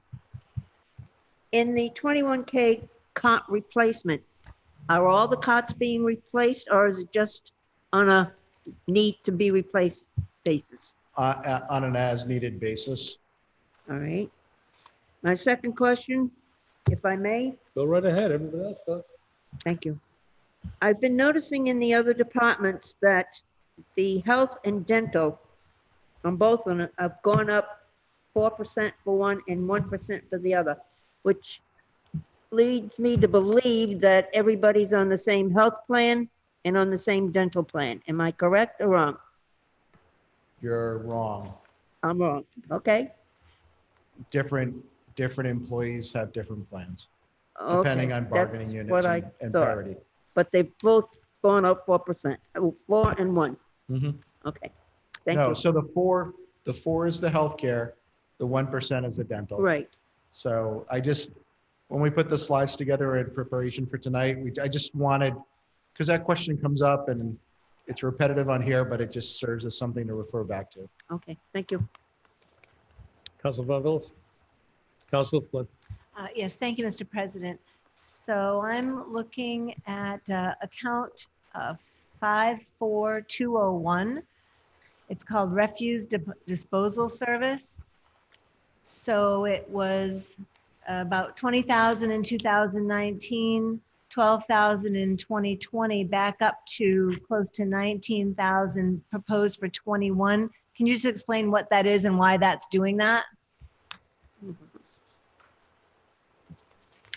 Why the numbers were high, then low, then high again? Like why you're proposing a similar level to 2 years ago? I'm sorry, I don't know, where are you? I'm on 120, about 4 lines up, second from the 2 bottom. lines up, rather. Oh, good some people. Mark, do you have the detail for that? Yeah, this is related to the bulky waste days. We've increased them. Also, we have event dumpster rental included in this account.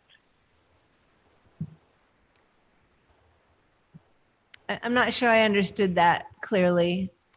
So why is it changing? What is the fluctuation? It's the event dumpster and disposal. Is that different from Is it different from? I'll have to check last year's. Okay, you can get back to me. I'm just, Yep. if that's that could perfect. be details on that, thank you. I can get back to you, yeah.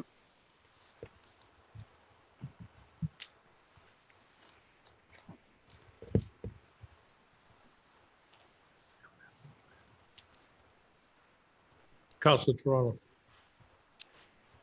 Thank you, Mr. President. The 600,000 we have in reserve, it's obviously money that's been put aside. What's the purpose of that money again? I'm sorry, what was the The question? purpose of the 600K in reserves? To replace the carts. It's a cart replacement as well as for the operating cost, an operating reserve for the fund.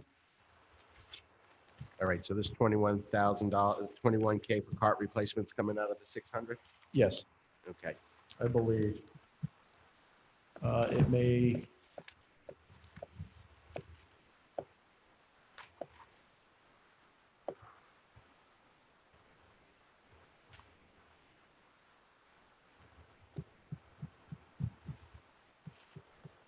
I just need to look at one thing.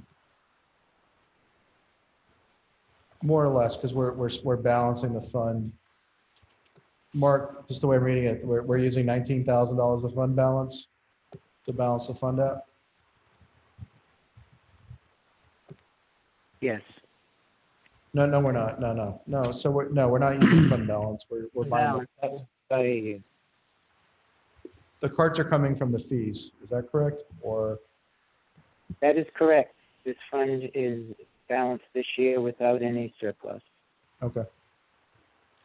So the 600 sitting in an account somewhere right now, waiting for something to happen, or we need to use it for something to do with the funding of this program, but the program is funding itself right now. So if we just stay on the same track, we probably wouldn't need any of that money at this point.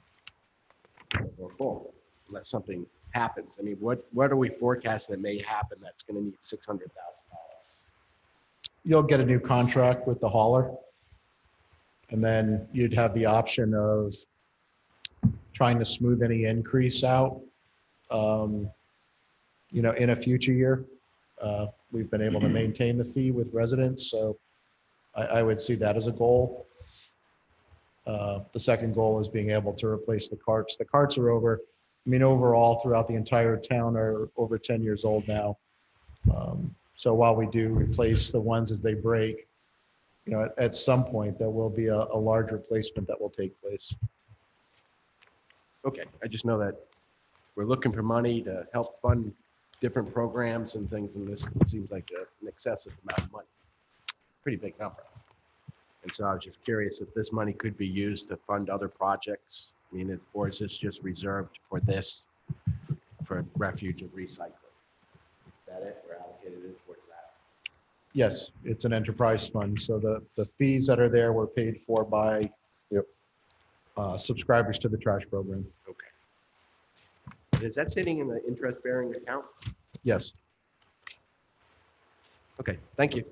Counselor Lombardi. Just a comment. Will, I think you guys do a good job. You do a good job. I think you guys, you do a good job with this. And I know that talking to neighbors and constituents, I think you've been very responsive to the public when they've needed it. So thank you so much. That's it. Okay, Vice President. Sean, I thought when we implemented this program, the 2007, 2008 year, that we talked about replacement of carts, and I thought that was going to be the responsibility of the user. I don't think we've ever made a decision to do it that way as carts. Because we even talked about the price of the cart. I mean, we talked about that extensively. But I don't think we've ever implemented a policy change that the residents replace the carts. Because the reason that, I understand. Because the reason that came up was because when Mr. Kempen and I went up to Rhode Island Resource Recovery and they wanted to charge us for the carts, and then we said, what if we forego the first 2 years or 3 years of the dividends from the recycling, because the carts are going to be $750,000. Mhm. And we were the first town in the state to get them for free. But we really didn't get them for free because we had to forego that, and then recycling went downhill, so we ended up making out on the deal anyway. But that's when the discussion came up as, well, when we have to replace these carts, who's going to be responsible to replace them? And at that particular time, I thought that was voted upon when we accepted that program, when we implemented that program. So just a thought. I mean, if we can not charge people, that's great. But like you said, that money, Dennis, it is an enterprise fund, and it, as Sean said, they're going to need to smooth out. We went from a very high contract the first time with Waste Management because it was the first year. There was a lot of risk involved. We didn't know if we're going to have enough users, and we tweaked the program as we went along. Remember, there was no fee at the beginning, but the fee got implemented, and we butted heads a lot. Bob and I butted heads on that a lot back then. So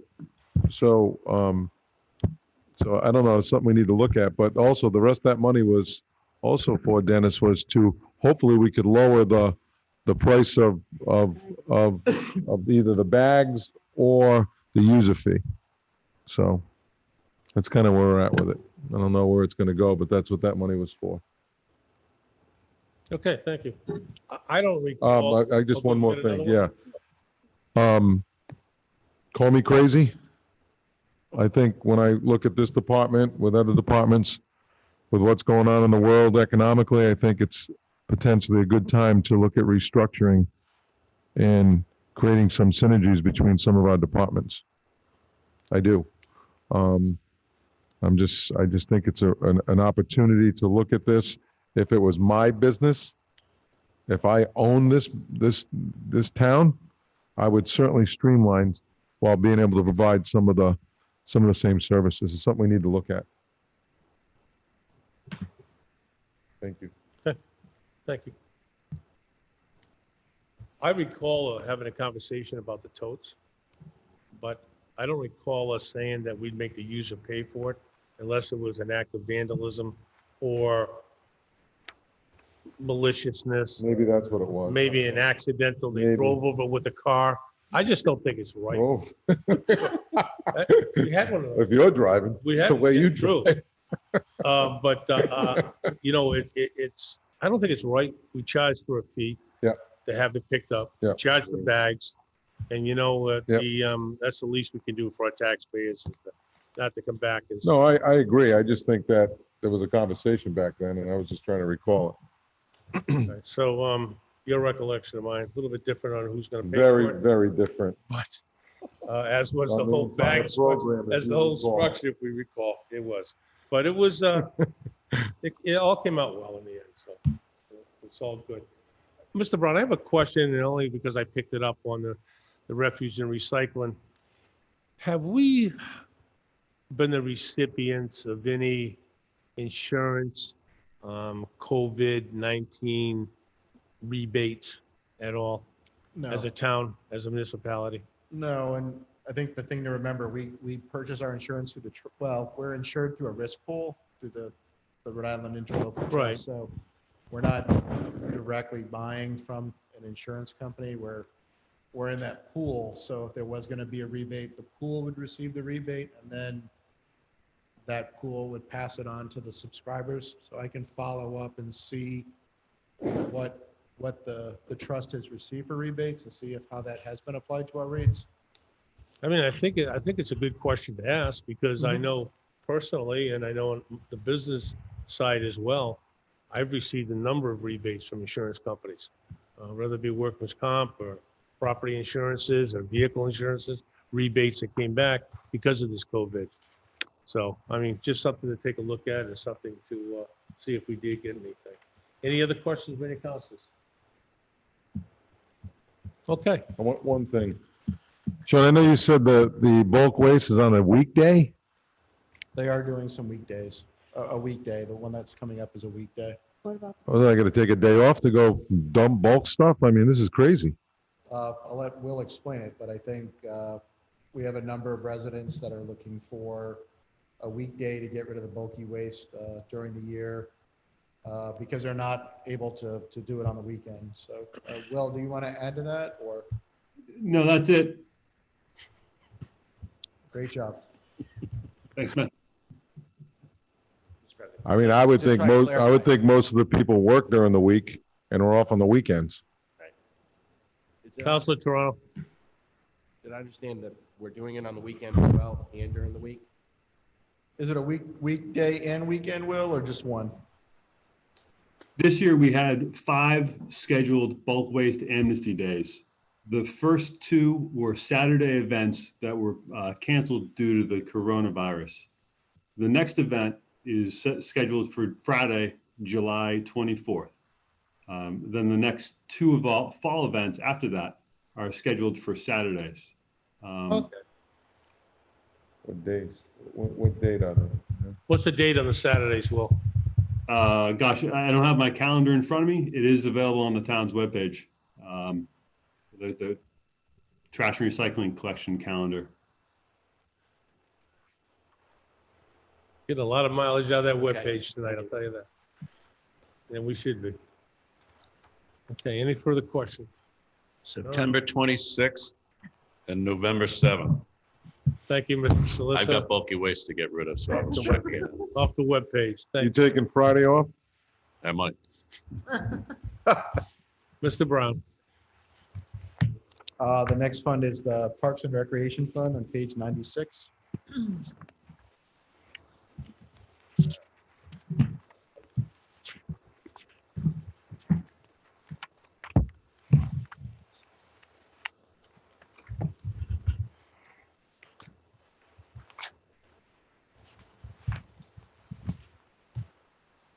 Total expenditures budgeted for next year right now, $1,750,000. That's a decrease of $2,120,000 or 55%. We continue to have the cap of 75 part-time employees. I think depending on how we organize the beach fund next year, that number can change. Capital purchases, there are, I believe, none budgeted for in the fund based on sort of the unknowns related to COVID. And currently, the capital replenishment program, which was the money that we were collecting and setting aside for large capital projects at the beach, that was based on a part of the daily parking fee. So that program has been currently suspended.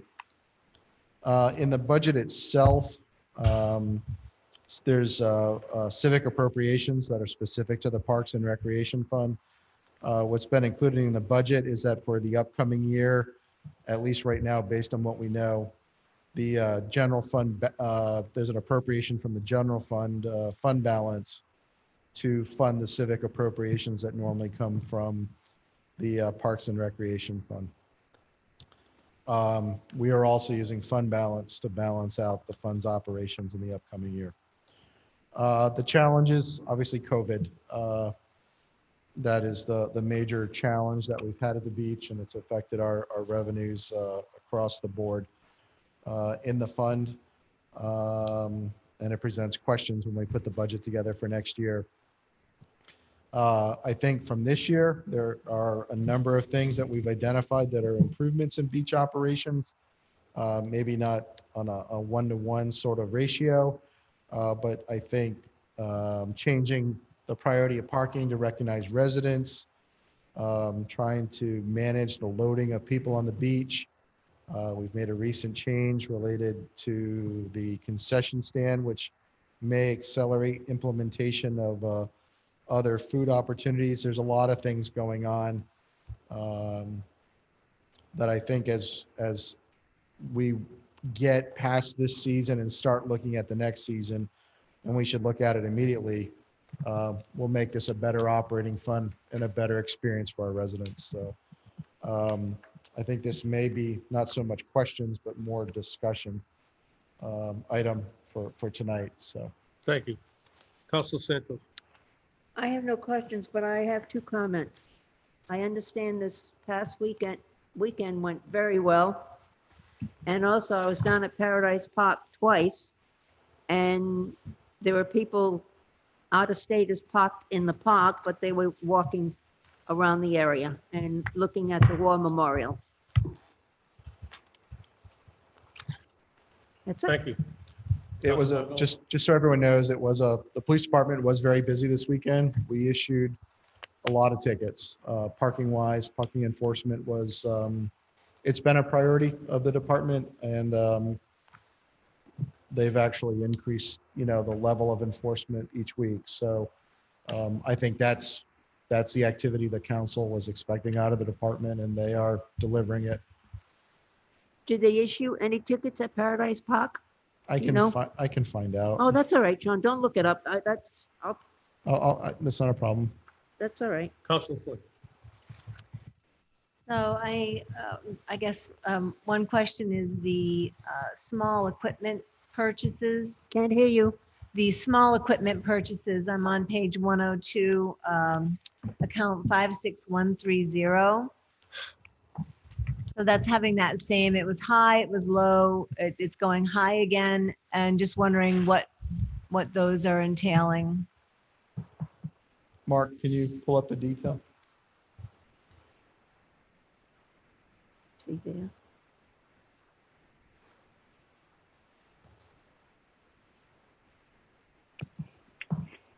That account has many different items identified. Backpack blowers for mats, for the Moby mats. We have beach wheelchairs in there for $5,000. Bike racks, picnic table frame,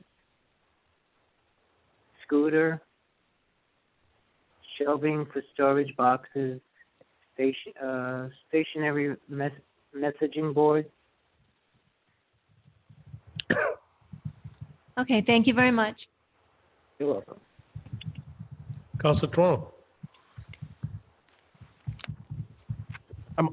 Excuse me. I'm all set right now. Council Lombardi. Yeah, Will, again, a comment.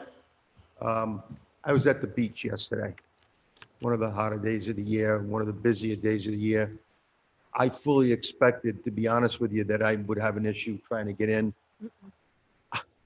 I could not have been more pleased. I actually parked at the surface end, which it never happens.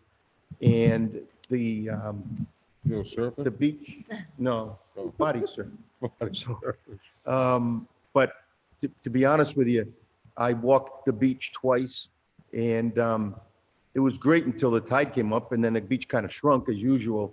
But still, under control, well supervised. The staff looked great.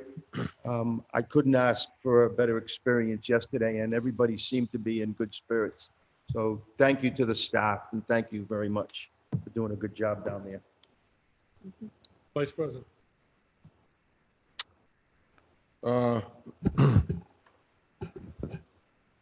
So why, Sean, why would sewer disposal go You up took my question. 81,000? I stole your question? You could have asked it first. 81,000, almost $82,000 when there's no bathrooms being used. I'm sorry, which page are you on? I'm on page 102, under operating, about maybe a quarter of the way down, a third of the way down. 54,215 is the line. Sewage disposal. Next year.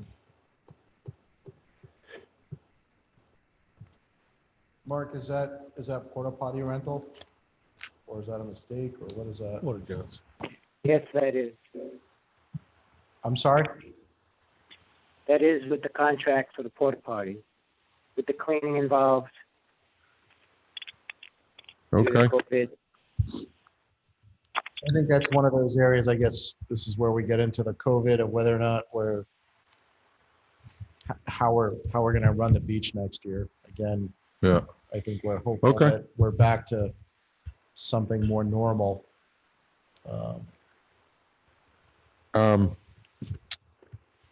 So the big question for me is, what are we going to do with that $1.4 million that is sitting in the capital for the replacement of that parking lot?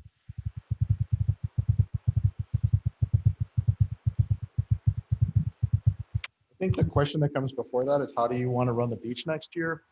That wasn't my question.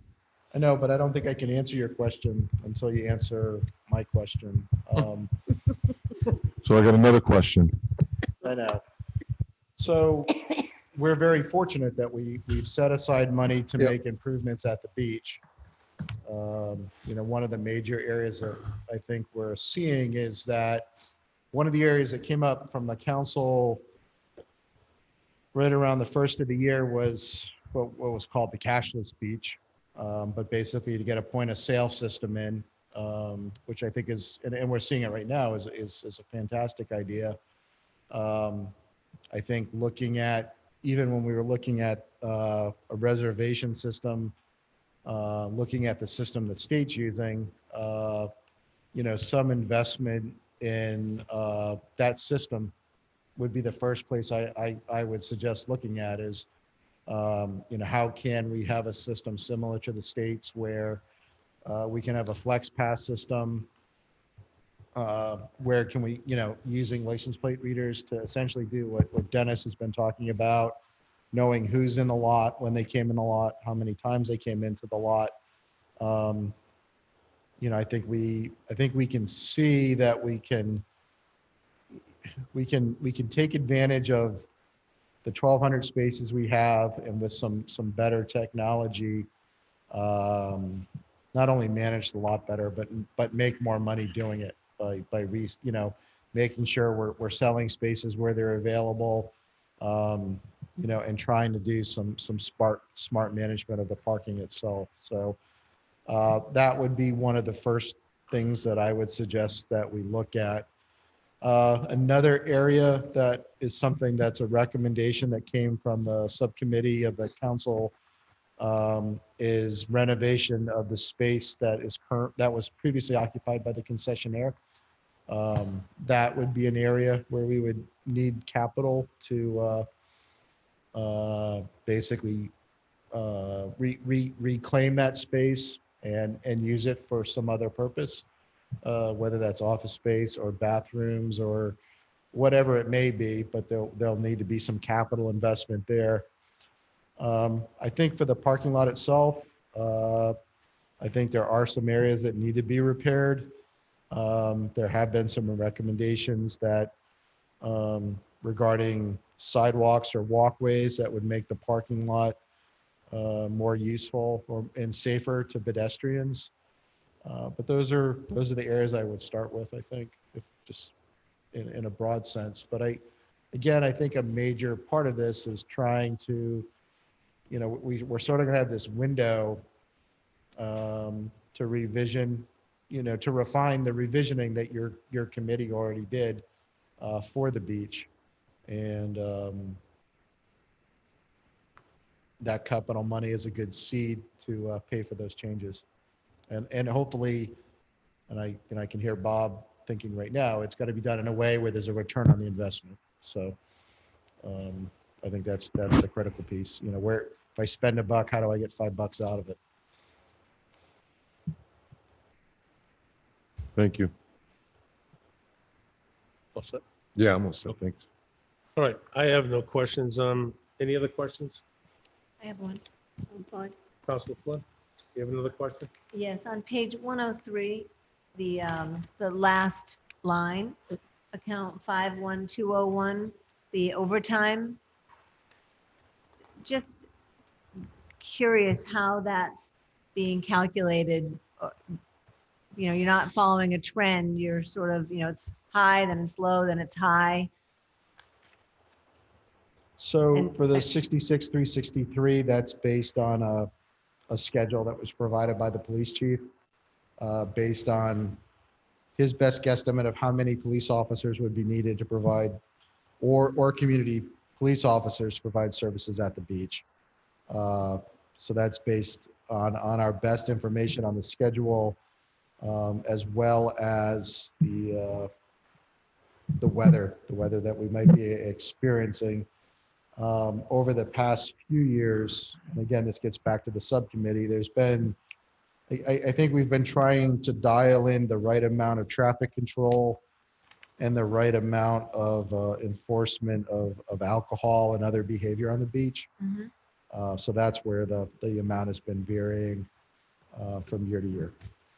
So this is a line item for the police department that is paid to them for their services at the beach?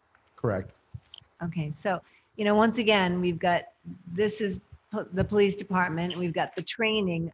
I'm just wondering how many line items get put together where we could actually, it's better to pay straight time and have another officer on the force to also help with general enforcement of our ordinances. So those are projected details that you may or may not use. If the weather, inclement weather, you're not going to have a detail officer down there. Those are the what ifs. They're filled by auxiliary police officers, not even full-time police officers many times. But you hire a full body, you pay a full body all the time. That's the only balance that you have to be conscious of. Yeah, I understand.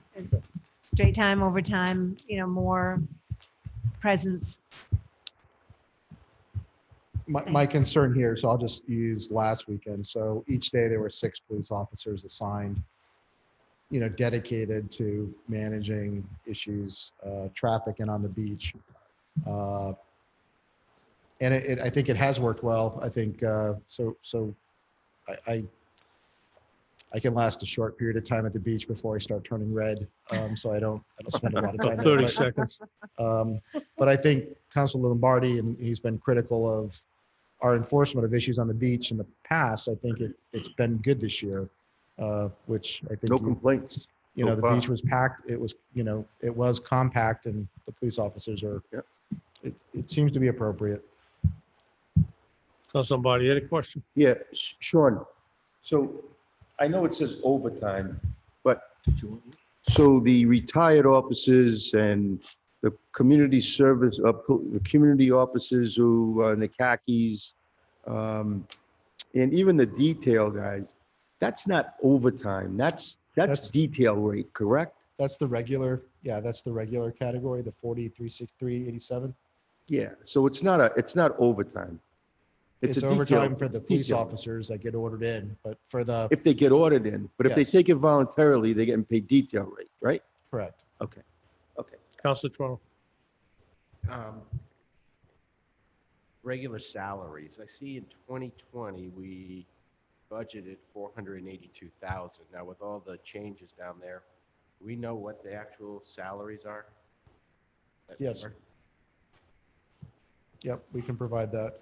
You want that for last fiscal year or? Yeah, I'm just wondering for this year. I mean, we budgeted. Season to for- date? Like in 19, we budgeted 419 was the actual.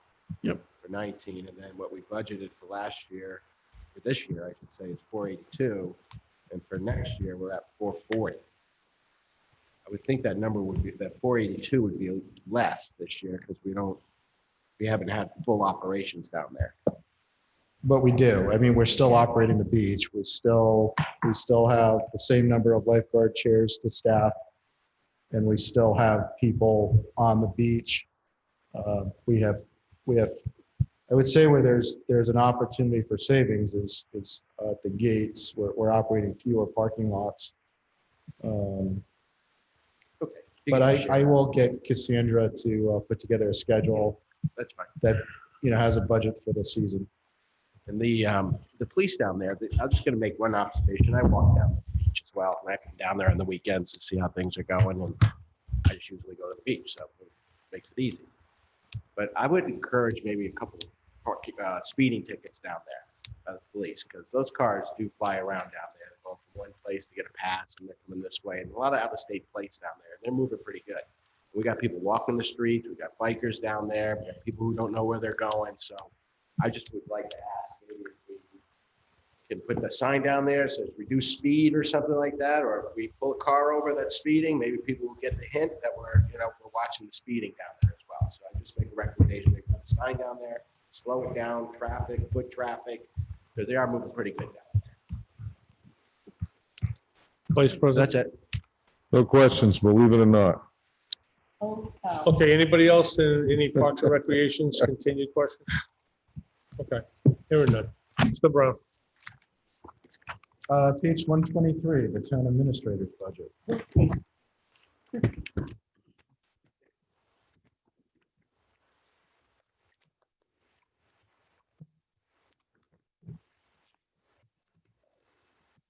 The total budget for my office is $348,000.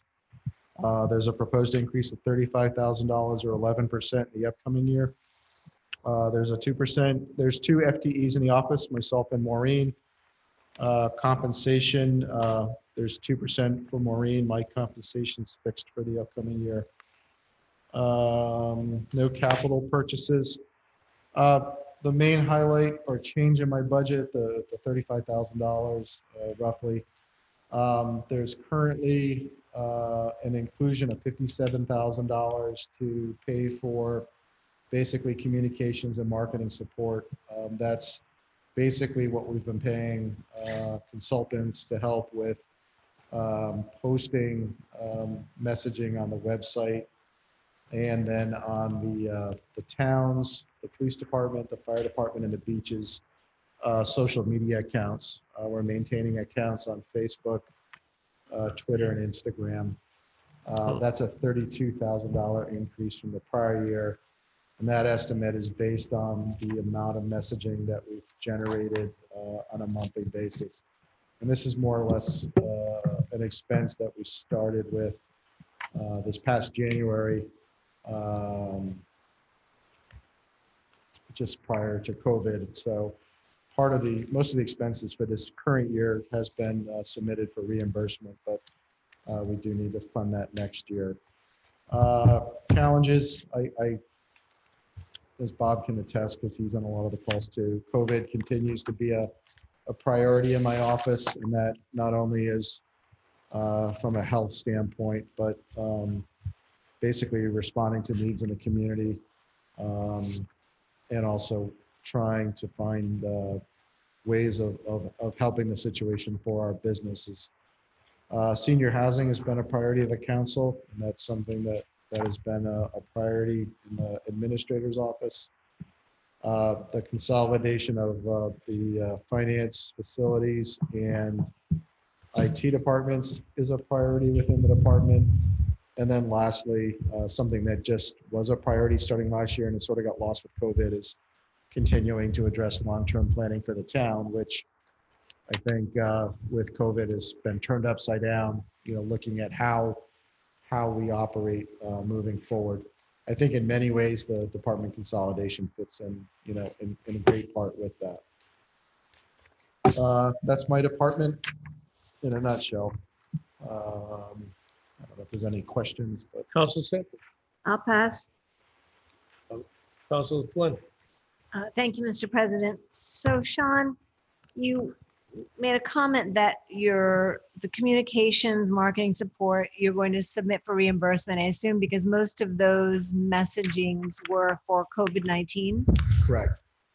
So the level would probably be reduced in the next year. I know there was a lot of information that had to get out because we were under, executive order, a state of emergency, but that's probably going to change, or at least the urgency of the situation is not going to be as dynamic as it has been.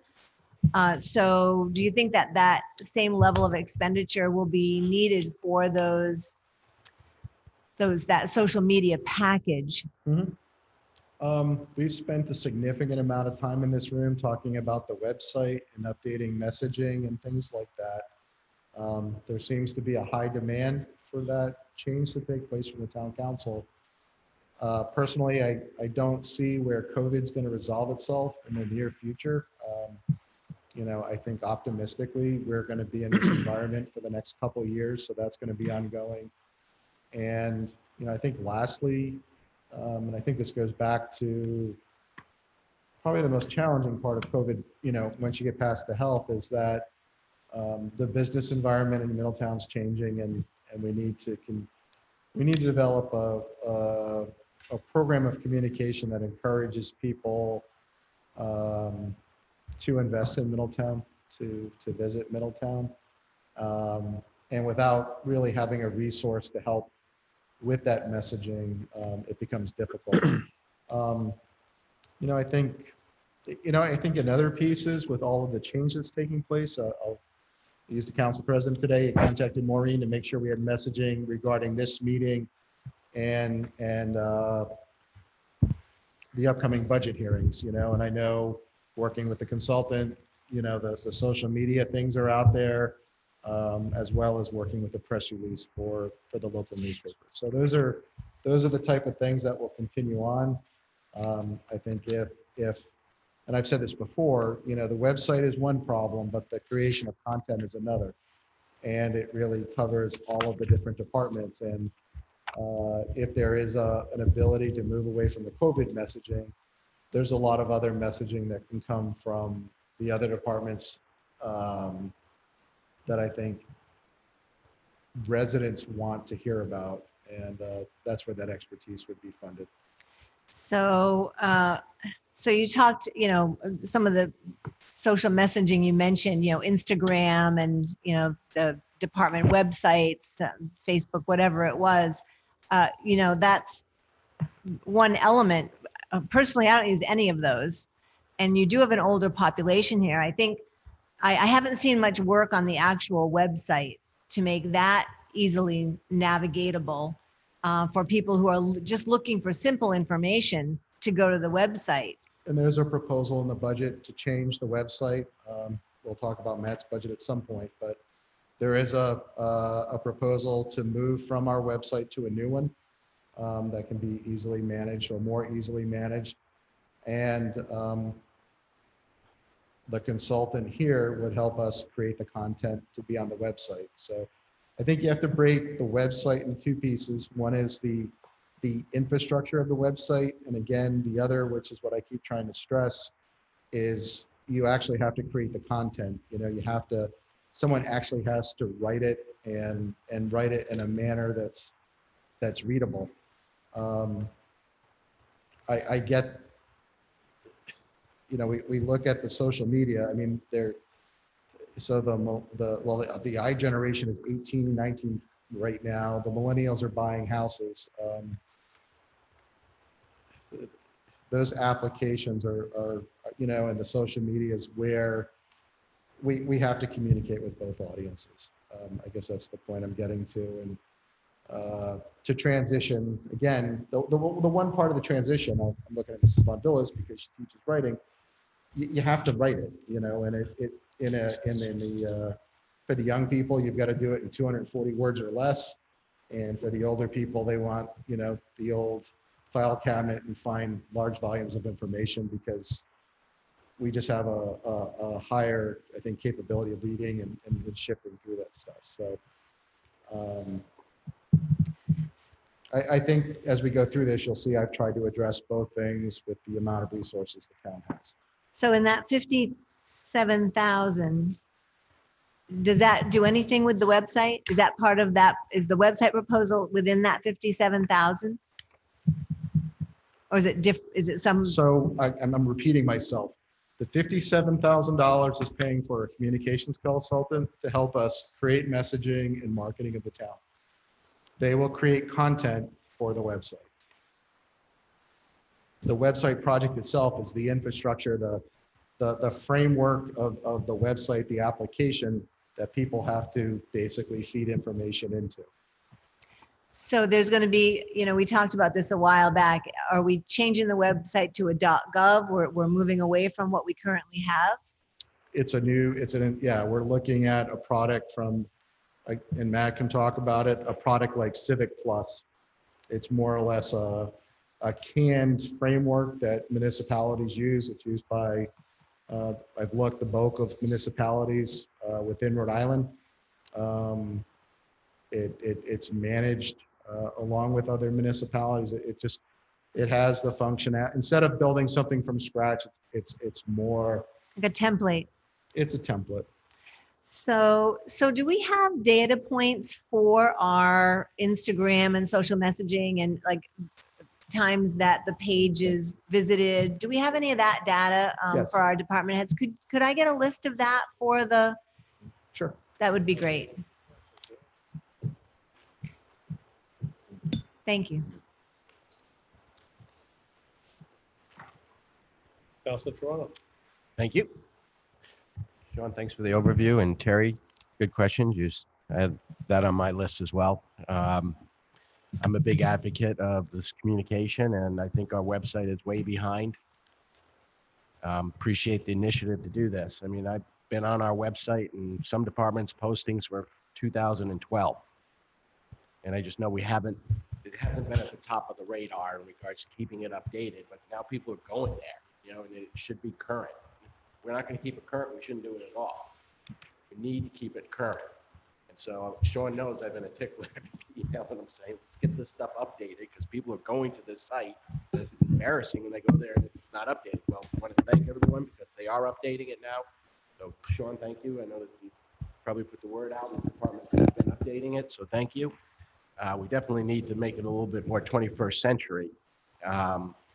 But again, you have to budget a certain amount of dollars. You could spend tons of money on this stuff, but you got to make sure, you're targeting what you want to get out there. And I think with, our local papers, I mean, we used to get coverage on our meetings here. You go and that next morning we'd have coverage for that. Now you don't even see our meetings covered. I mean, everybody like, where is all the, I mean, we just had this huge meeting. We did all this stuff and no one's publicizing it. So we as a town are going to have to get this information out to our community and with full information, not half the story or part of it, with complete transparency. So I'm a big advocate of it. So appreciate you putting that on top of your radar. So besides that, I don't have any questions. Counselor Lombardi. Nothing other than the fact that we get better coverage from Newport This Week, a weekly newspaper, than we do for the Daily News. And when we do get a coverage from the Daily News, it's a day behind. It's old news. You can read it on the internet, on Facebook, and all those other places long before you'll ever see anything on the 4 pages of the Daily News. So, Vice President. So Sean, what was that 57,000 for? Just kidding. It's the punchline of a joke. Is it? Hey, so, but why would that come out of your budget and not be in an IT budget?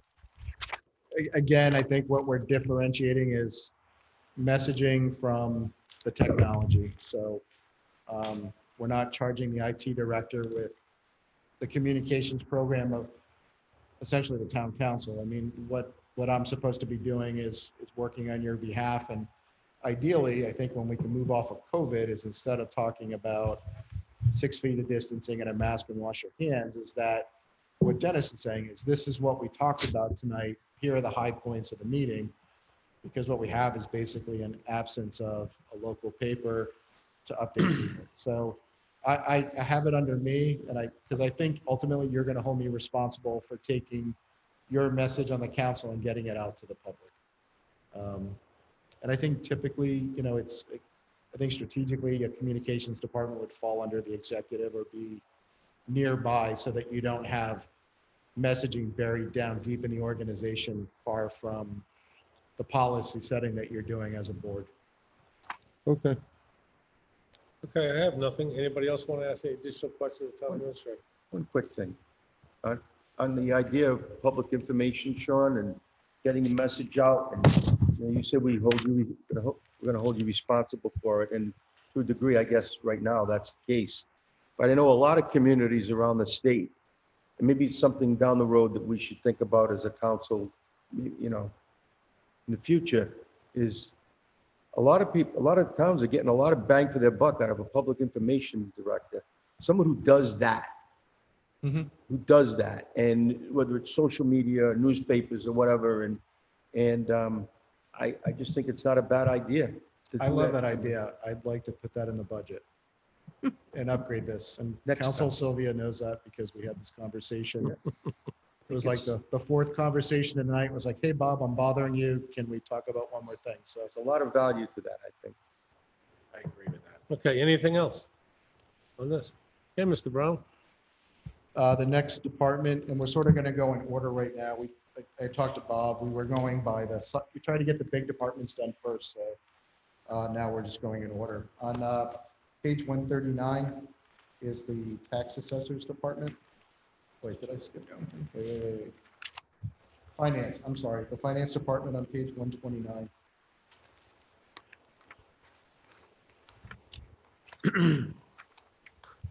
Total expenditures for the department is $566,000. It's an increase of $8,000 or 1%. There's 6 FTEs in the department, no change. Employees in that department are in the Neary bargaining unit, 4-1, pensions up 1. Basically, there are some increases in salaries, but Mark has made changes to reduce operating costs by 15%. And the biggest issue in that office is the consolidation of town departments, potentially with the school department. So that's what he's working on. Mark is probably on the phone and maybe even has a good cell phone connection. So. Yes, the biggest challenge will be the consolidation of the town departments with the school. We do want it to be successful, so that will be a challenge. As Sean said, we do have a 1% increase, and we did reduce operating costs due to travel that we're not doing because of COVID, even though we have to do training for the CPA licenses and town employees, but we did reduce the travel.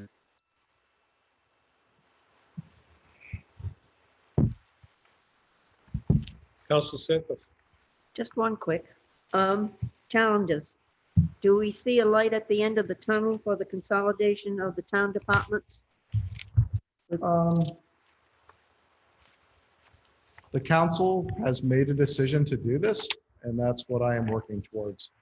I anticipate it to be bumpy, but I've talked to the solicitor, and he and I will travel that road together and accomplish what the council wants. Thank you. Council Valdez. Council Flynn. Just a quick question also on consolidation. So there aren't any budget adjustments for consolidation for the town at this point, because it's really, you're working on it now, it will be realized in the future. Is that a correct statement? We need to come up with what the budget adjustments would be. Yes. But not for this budget? Maybe. I think that's what we're working on. That's one of the issues. Okay, thank you. Council Trump. Yeah, Mark, I was just wondering if you could talk a little bit about the significant changes. You got cross-training initiatives to better utilize WDesk for increasing efficiencies and requiring reporting process. Then implementing the use of ADP payroll system to lead tracking 24-hour shift management and reporting. And financial office will start to digitize its paper records. Can you talk about those initiatives? Sure. WDesk has become a very good tool. We were able to do this budget book and also have the school department have a license and log on to the system. So that is part of the cross training. We have other employees in the office who do work on WDesk. We also use WDesk for the audit as well. The school also was able to enter information. So it's becoming a tool where we're collaborating. Prior meetings, Sean mentioned updating the project status through WDesk. It's becoming a really good process. What were the other, you mentioned ADP? Yes. So we've implementing the leave tracking, which we've been trying to get going for many years. We're at the final stages. And the digitizing our paper records, we have contacted the state to see what we have to do to start getting the records digitized. So we are on the move for that. That will save so everyone would be able to get information needed, not just saved on the finance drive, but if town administrator needed information, he'll be able to go in and grab the information himself. Does WDesk offer any digitalized software?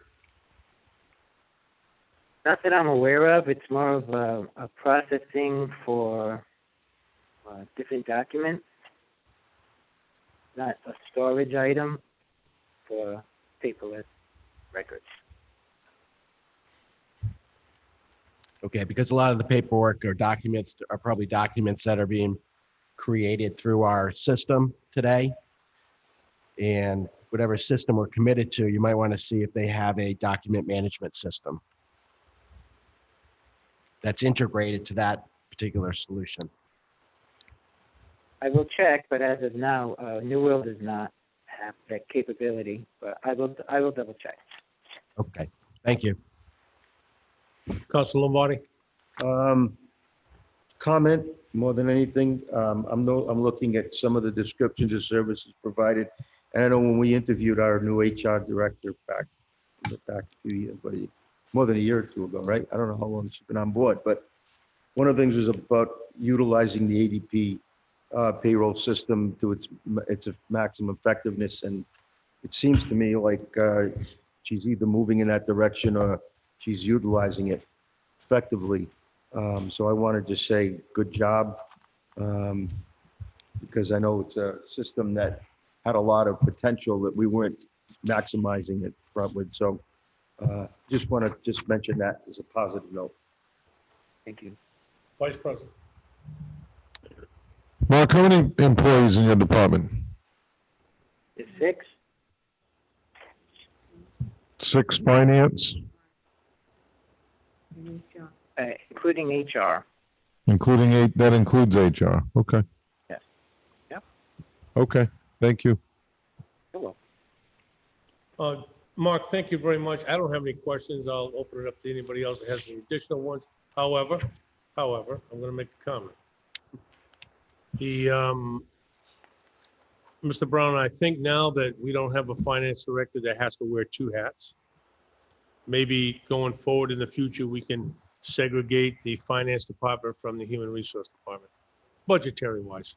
That's part of the, yeah. So if you look at the book, it is budgetarily Right, separated. okay. So just for tonight's discussion. And I know why, for those people that don't know it, our prior finance director wore 2 hats. She was also our human resource director. Councilor Flynn.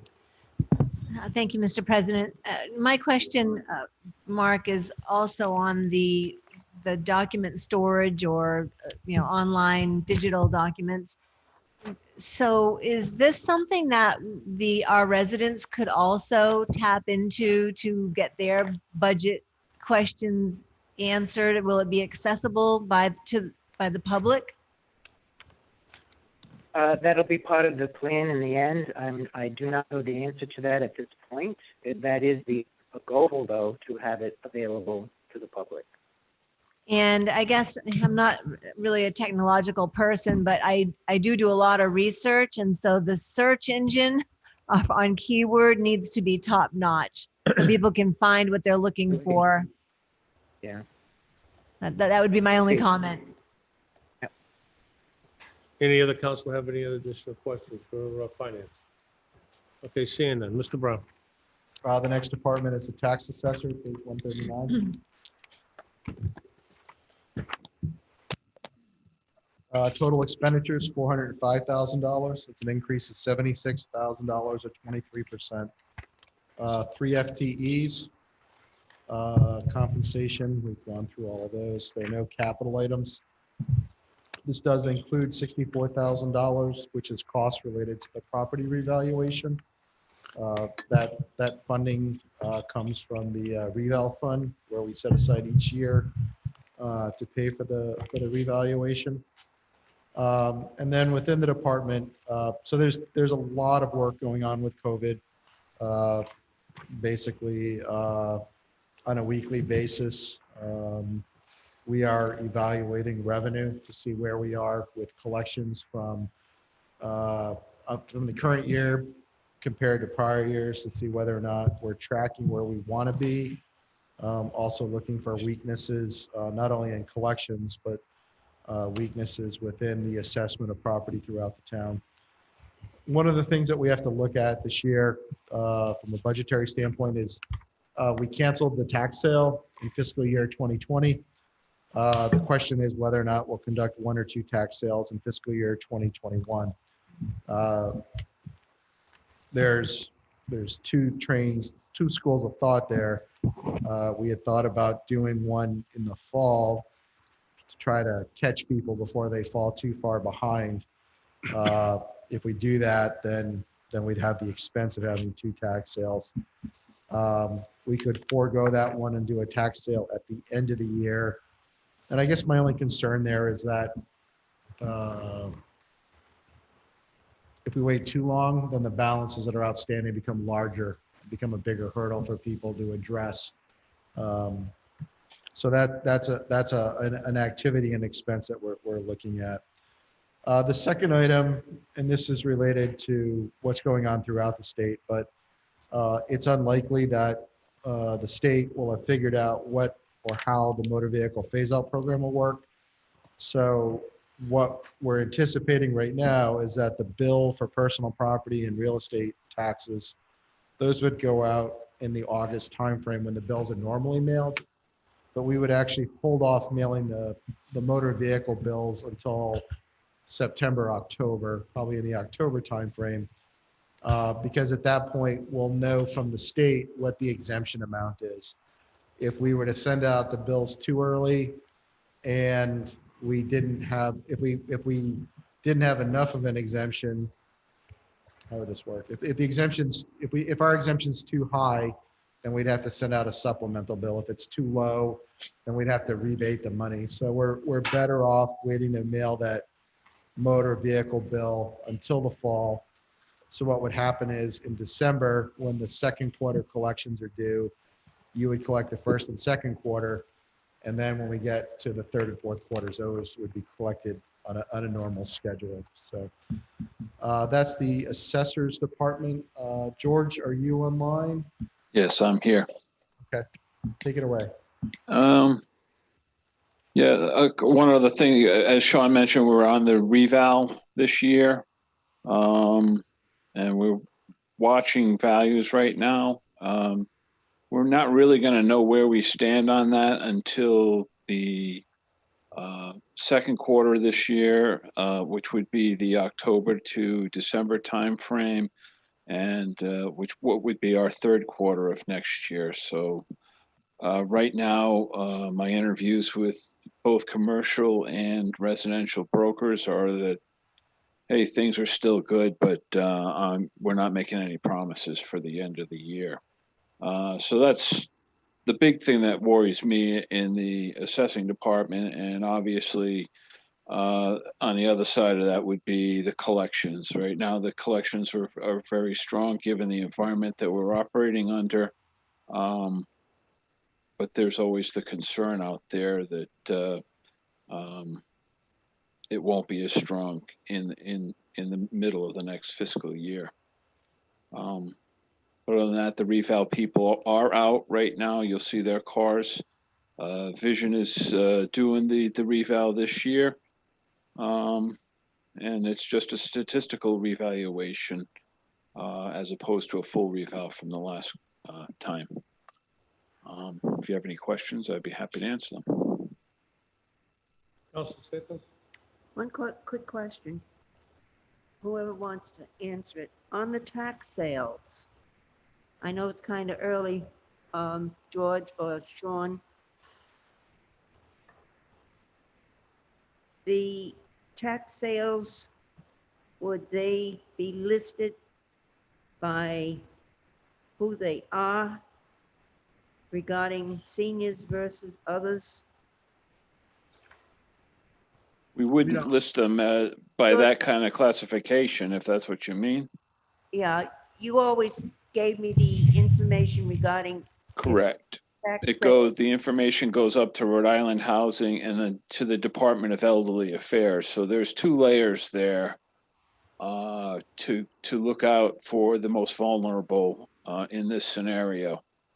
And usually by the time we get to publishing names, those issues have been resolved. And maybe one or two a year we have to intervene locally here, but most of them have been resolved at the state level. All right. Thank you, George. Yep. Council Marvellis? Council? Pass. Council Toronto? Thank you. George, thank you for hanging in there. Yep. I just want to, from the commercial versus the residential, businesses have taken a hit. I don't think we really know at this point what the impact's going to be to businesses. I do know that we've lost a number of businesses in Middletown and also in Newport area. And so I just feel like where the commercial side of things might be a little bit, down this year, and we got a reval going on. So how would that affect our taxes if the commercial real estate started dropping by, say, 10% and say residential goes up 15%? How would that affect the town? Well, right now, the commercial value is about 700 million. No, I'd have to pull up my numbers if you don't mind. The commercial values, the residential values are the significantly higher portion of the total tax revenue. I worry about the hotels because of vacancy and things like that. And obviously they're going to take a hit this year, maybe into next year, maybe into the year after that. Is it going to be devastating? I don't think so, because the residential portion of our portfolio is so much more extensive than the commercial. Another big part of our commercial properties are the apartments. Unless people pick up and move wholesale out of town, I don't see much effect there. But as far as the hospitality industry, our restaurants and our hotels, that does concern me. I haven't heard anything from office buildings or any of the retail plazas. I've been speaking to some of the landlords, and like you said, yeah, there are some casualties there, but it's not a wholesale problem right now. And as far as some of the bigger employers go, I haven't heard anything from any of the brokers or any people saying that this is really affecting them bad. Is that going to be the case permanently? I don't think so. Probably towards the end of the year, we're going to have better information on that. Okay, thank you. Council Lombardi? Thank you, George. I agree with you, sitting on the board of Discover Newport, and the quarterly numbers just came out for the hotels and the hospitality industry, and they're down, and they're down big time. Although, speaking to one of the local hotel owners, the numbers are going up a little bit. July looks good. August is looking better. So let's hope that recovery continues, because those bed taxes and those meal and beverage taxes are important to us. So other than that, thank you so much. Vice President? Hi, George. George, just one question under services, other professionals. It's $11,000 increase. That represented a shift from to collections, the collections portion of my department for the tax sale and things like that. Okay. George, good job. Good job. Thank you. Anybody have any additional questions for George? Okay, seeing none. It's almost just about quarter after 10. Seeing that, and seeing that we're not going to get through this tonight, I think we need to have another special meeting this week. I'm thinking, and I'll throw it out there, I'm thinking Thursday night, special meeting for Thursday night. maybe 6 o'clock here, and we'll get through the rest of this, the department budgets. Well, you got the IT department ready to go here, though. I'll see you Thursday night, IT. What time? 6? I'm thinking, it's open for discussion. I'm thinking 6 o'clock. We still have a number of departments to go through. And we're not at the pace to get through right now, certainly. So what is everybody's feelings on it? Would you rather do it Thursday night or Friday night? What night is the best night for you? What do we have IT, we have town clerk, we have senior center and library, building inspector. Yep. So it's gonna probably take us another 3 hours at least, Yeah. maybe I 4. don't have a problem with Thursday. I may be a little late. I've got an appointment that I have to be at, but I can make it. I'm a little bit late. Thursday night, good? But I can zoom in if I have to. Okay. All right, I'll make a motion. That will continue this into a special meeting to be held this Thursday night. Second. Any Time? further conversation? Time? 6? 6 o'clock. Thank you. Hearing none. All in favor? Aye, Entertain a motion to adjourn. motion to adjourn. Second. All in favor? Aye. Okay, thank you, everyone.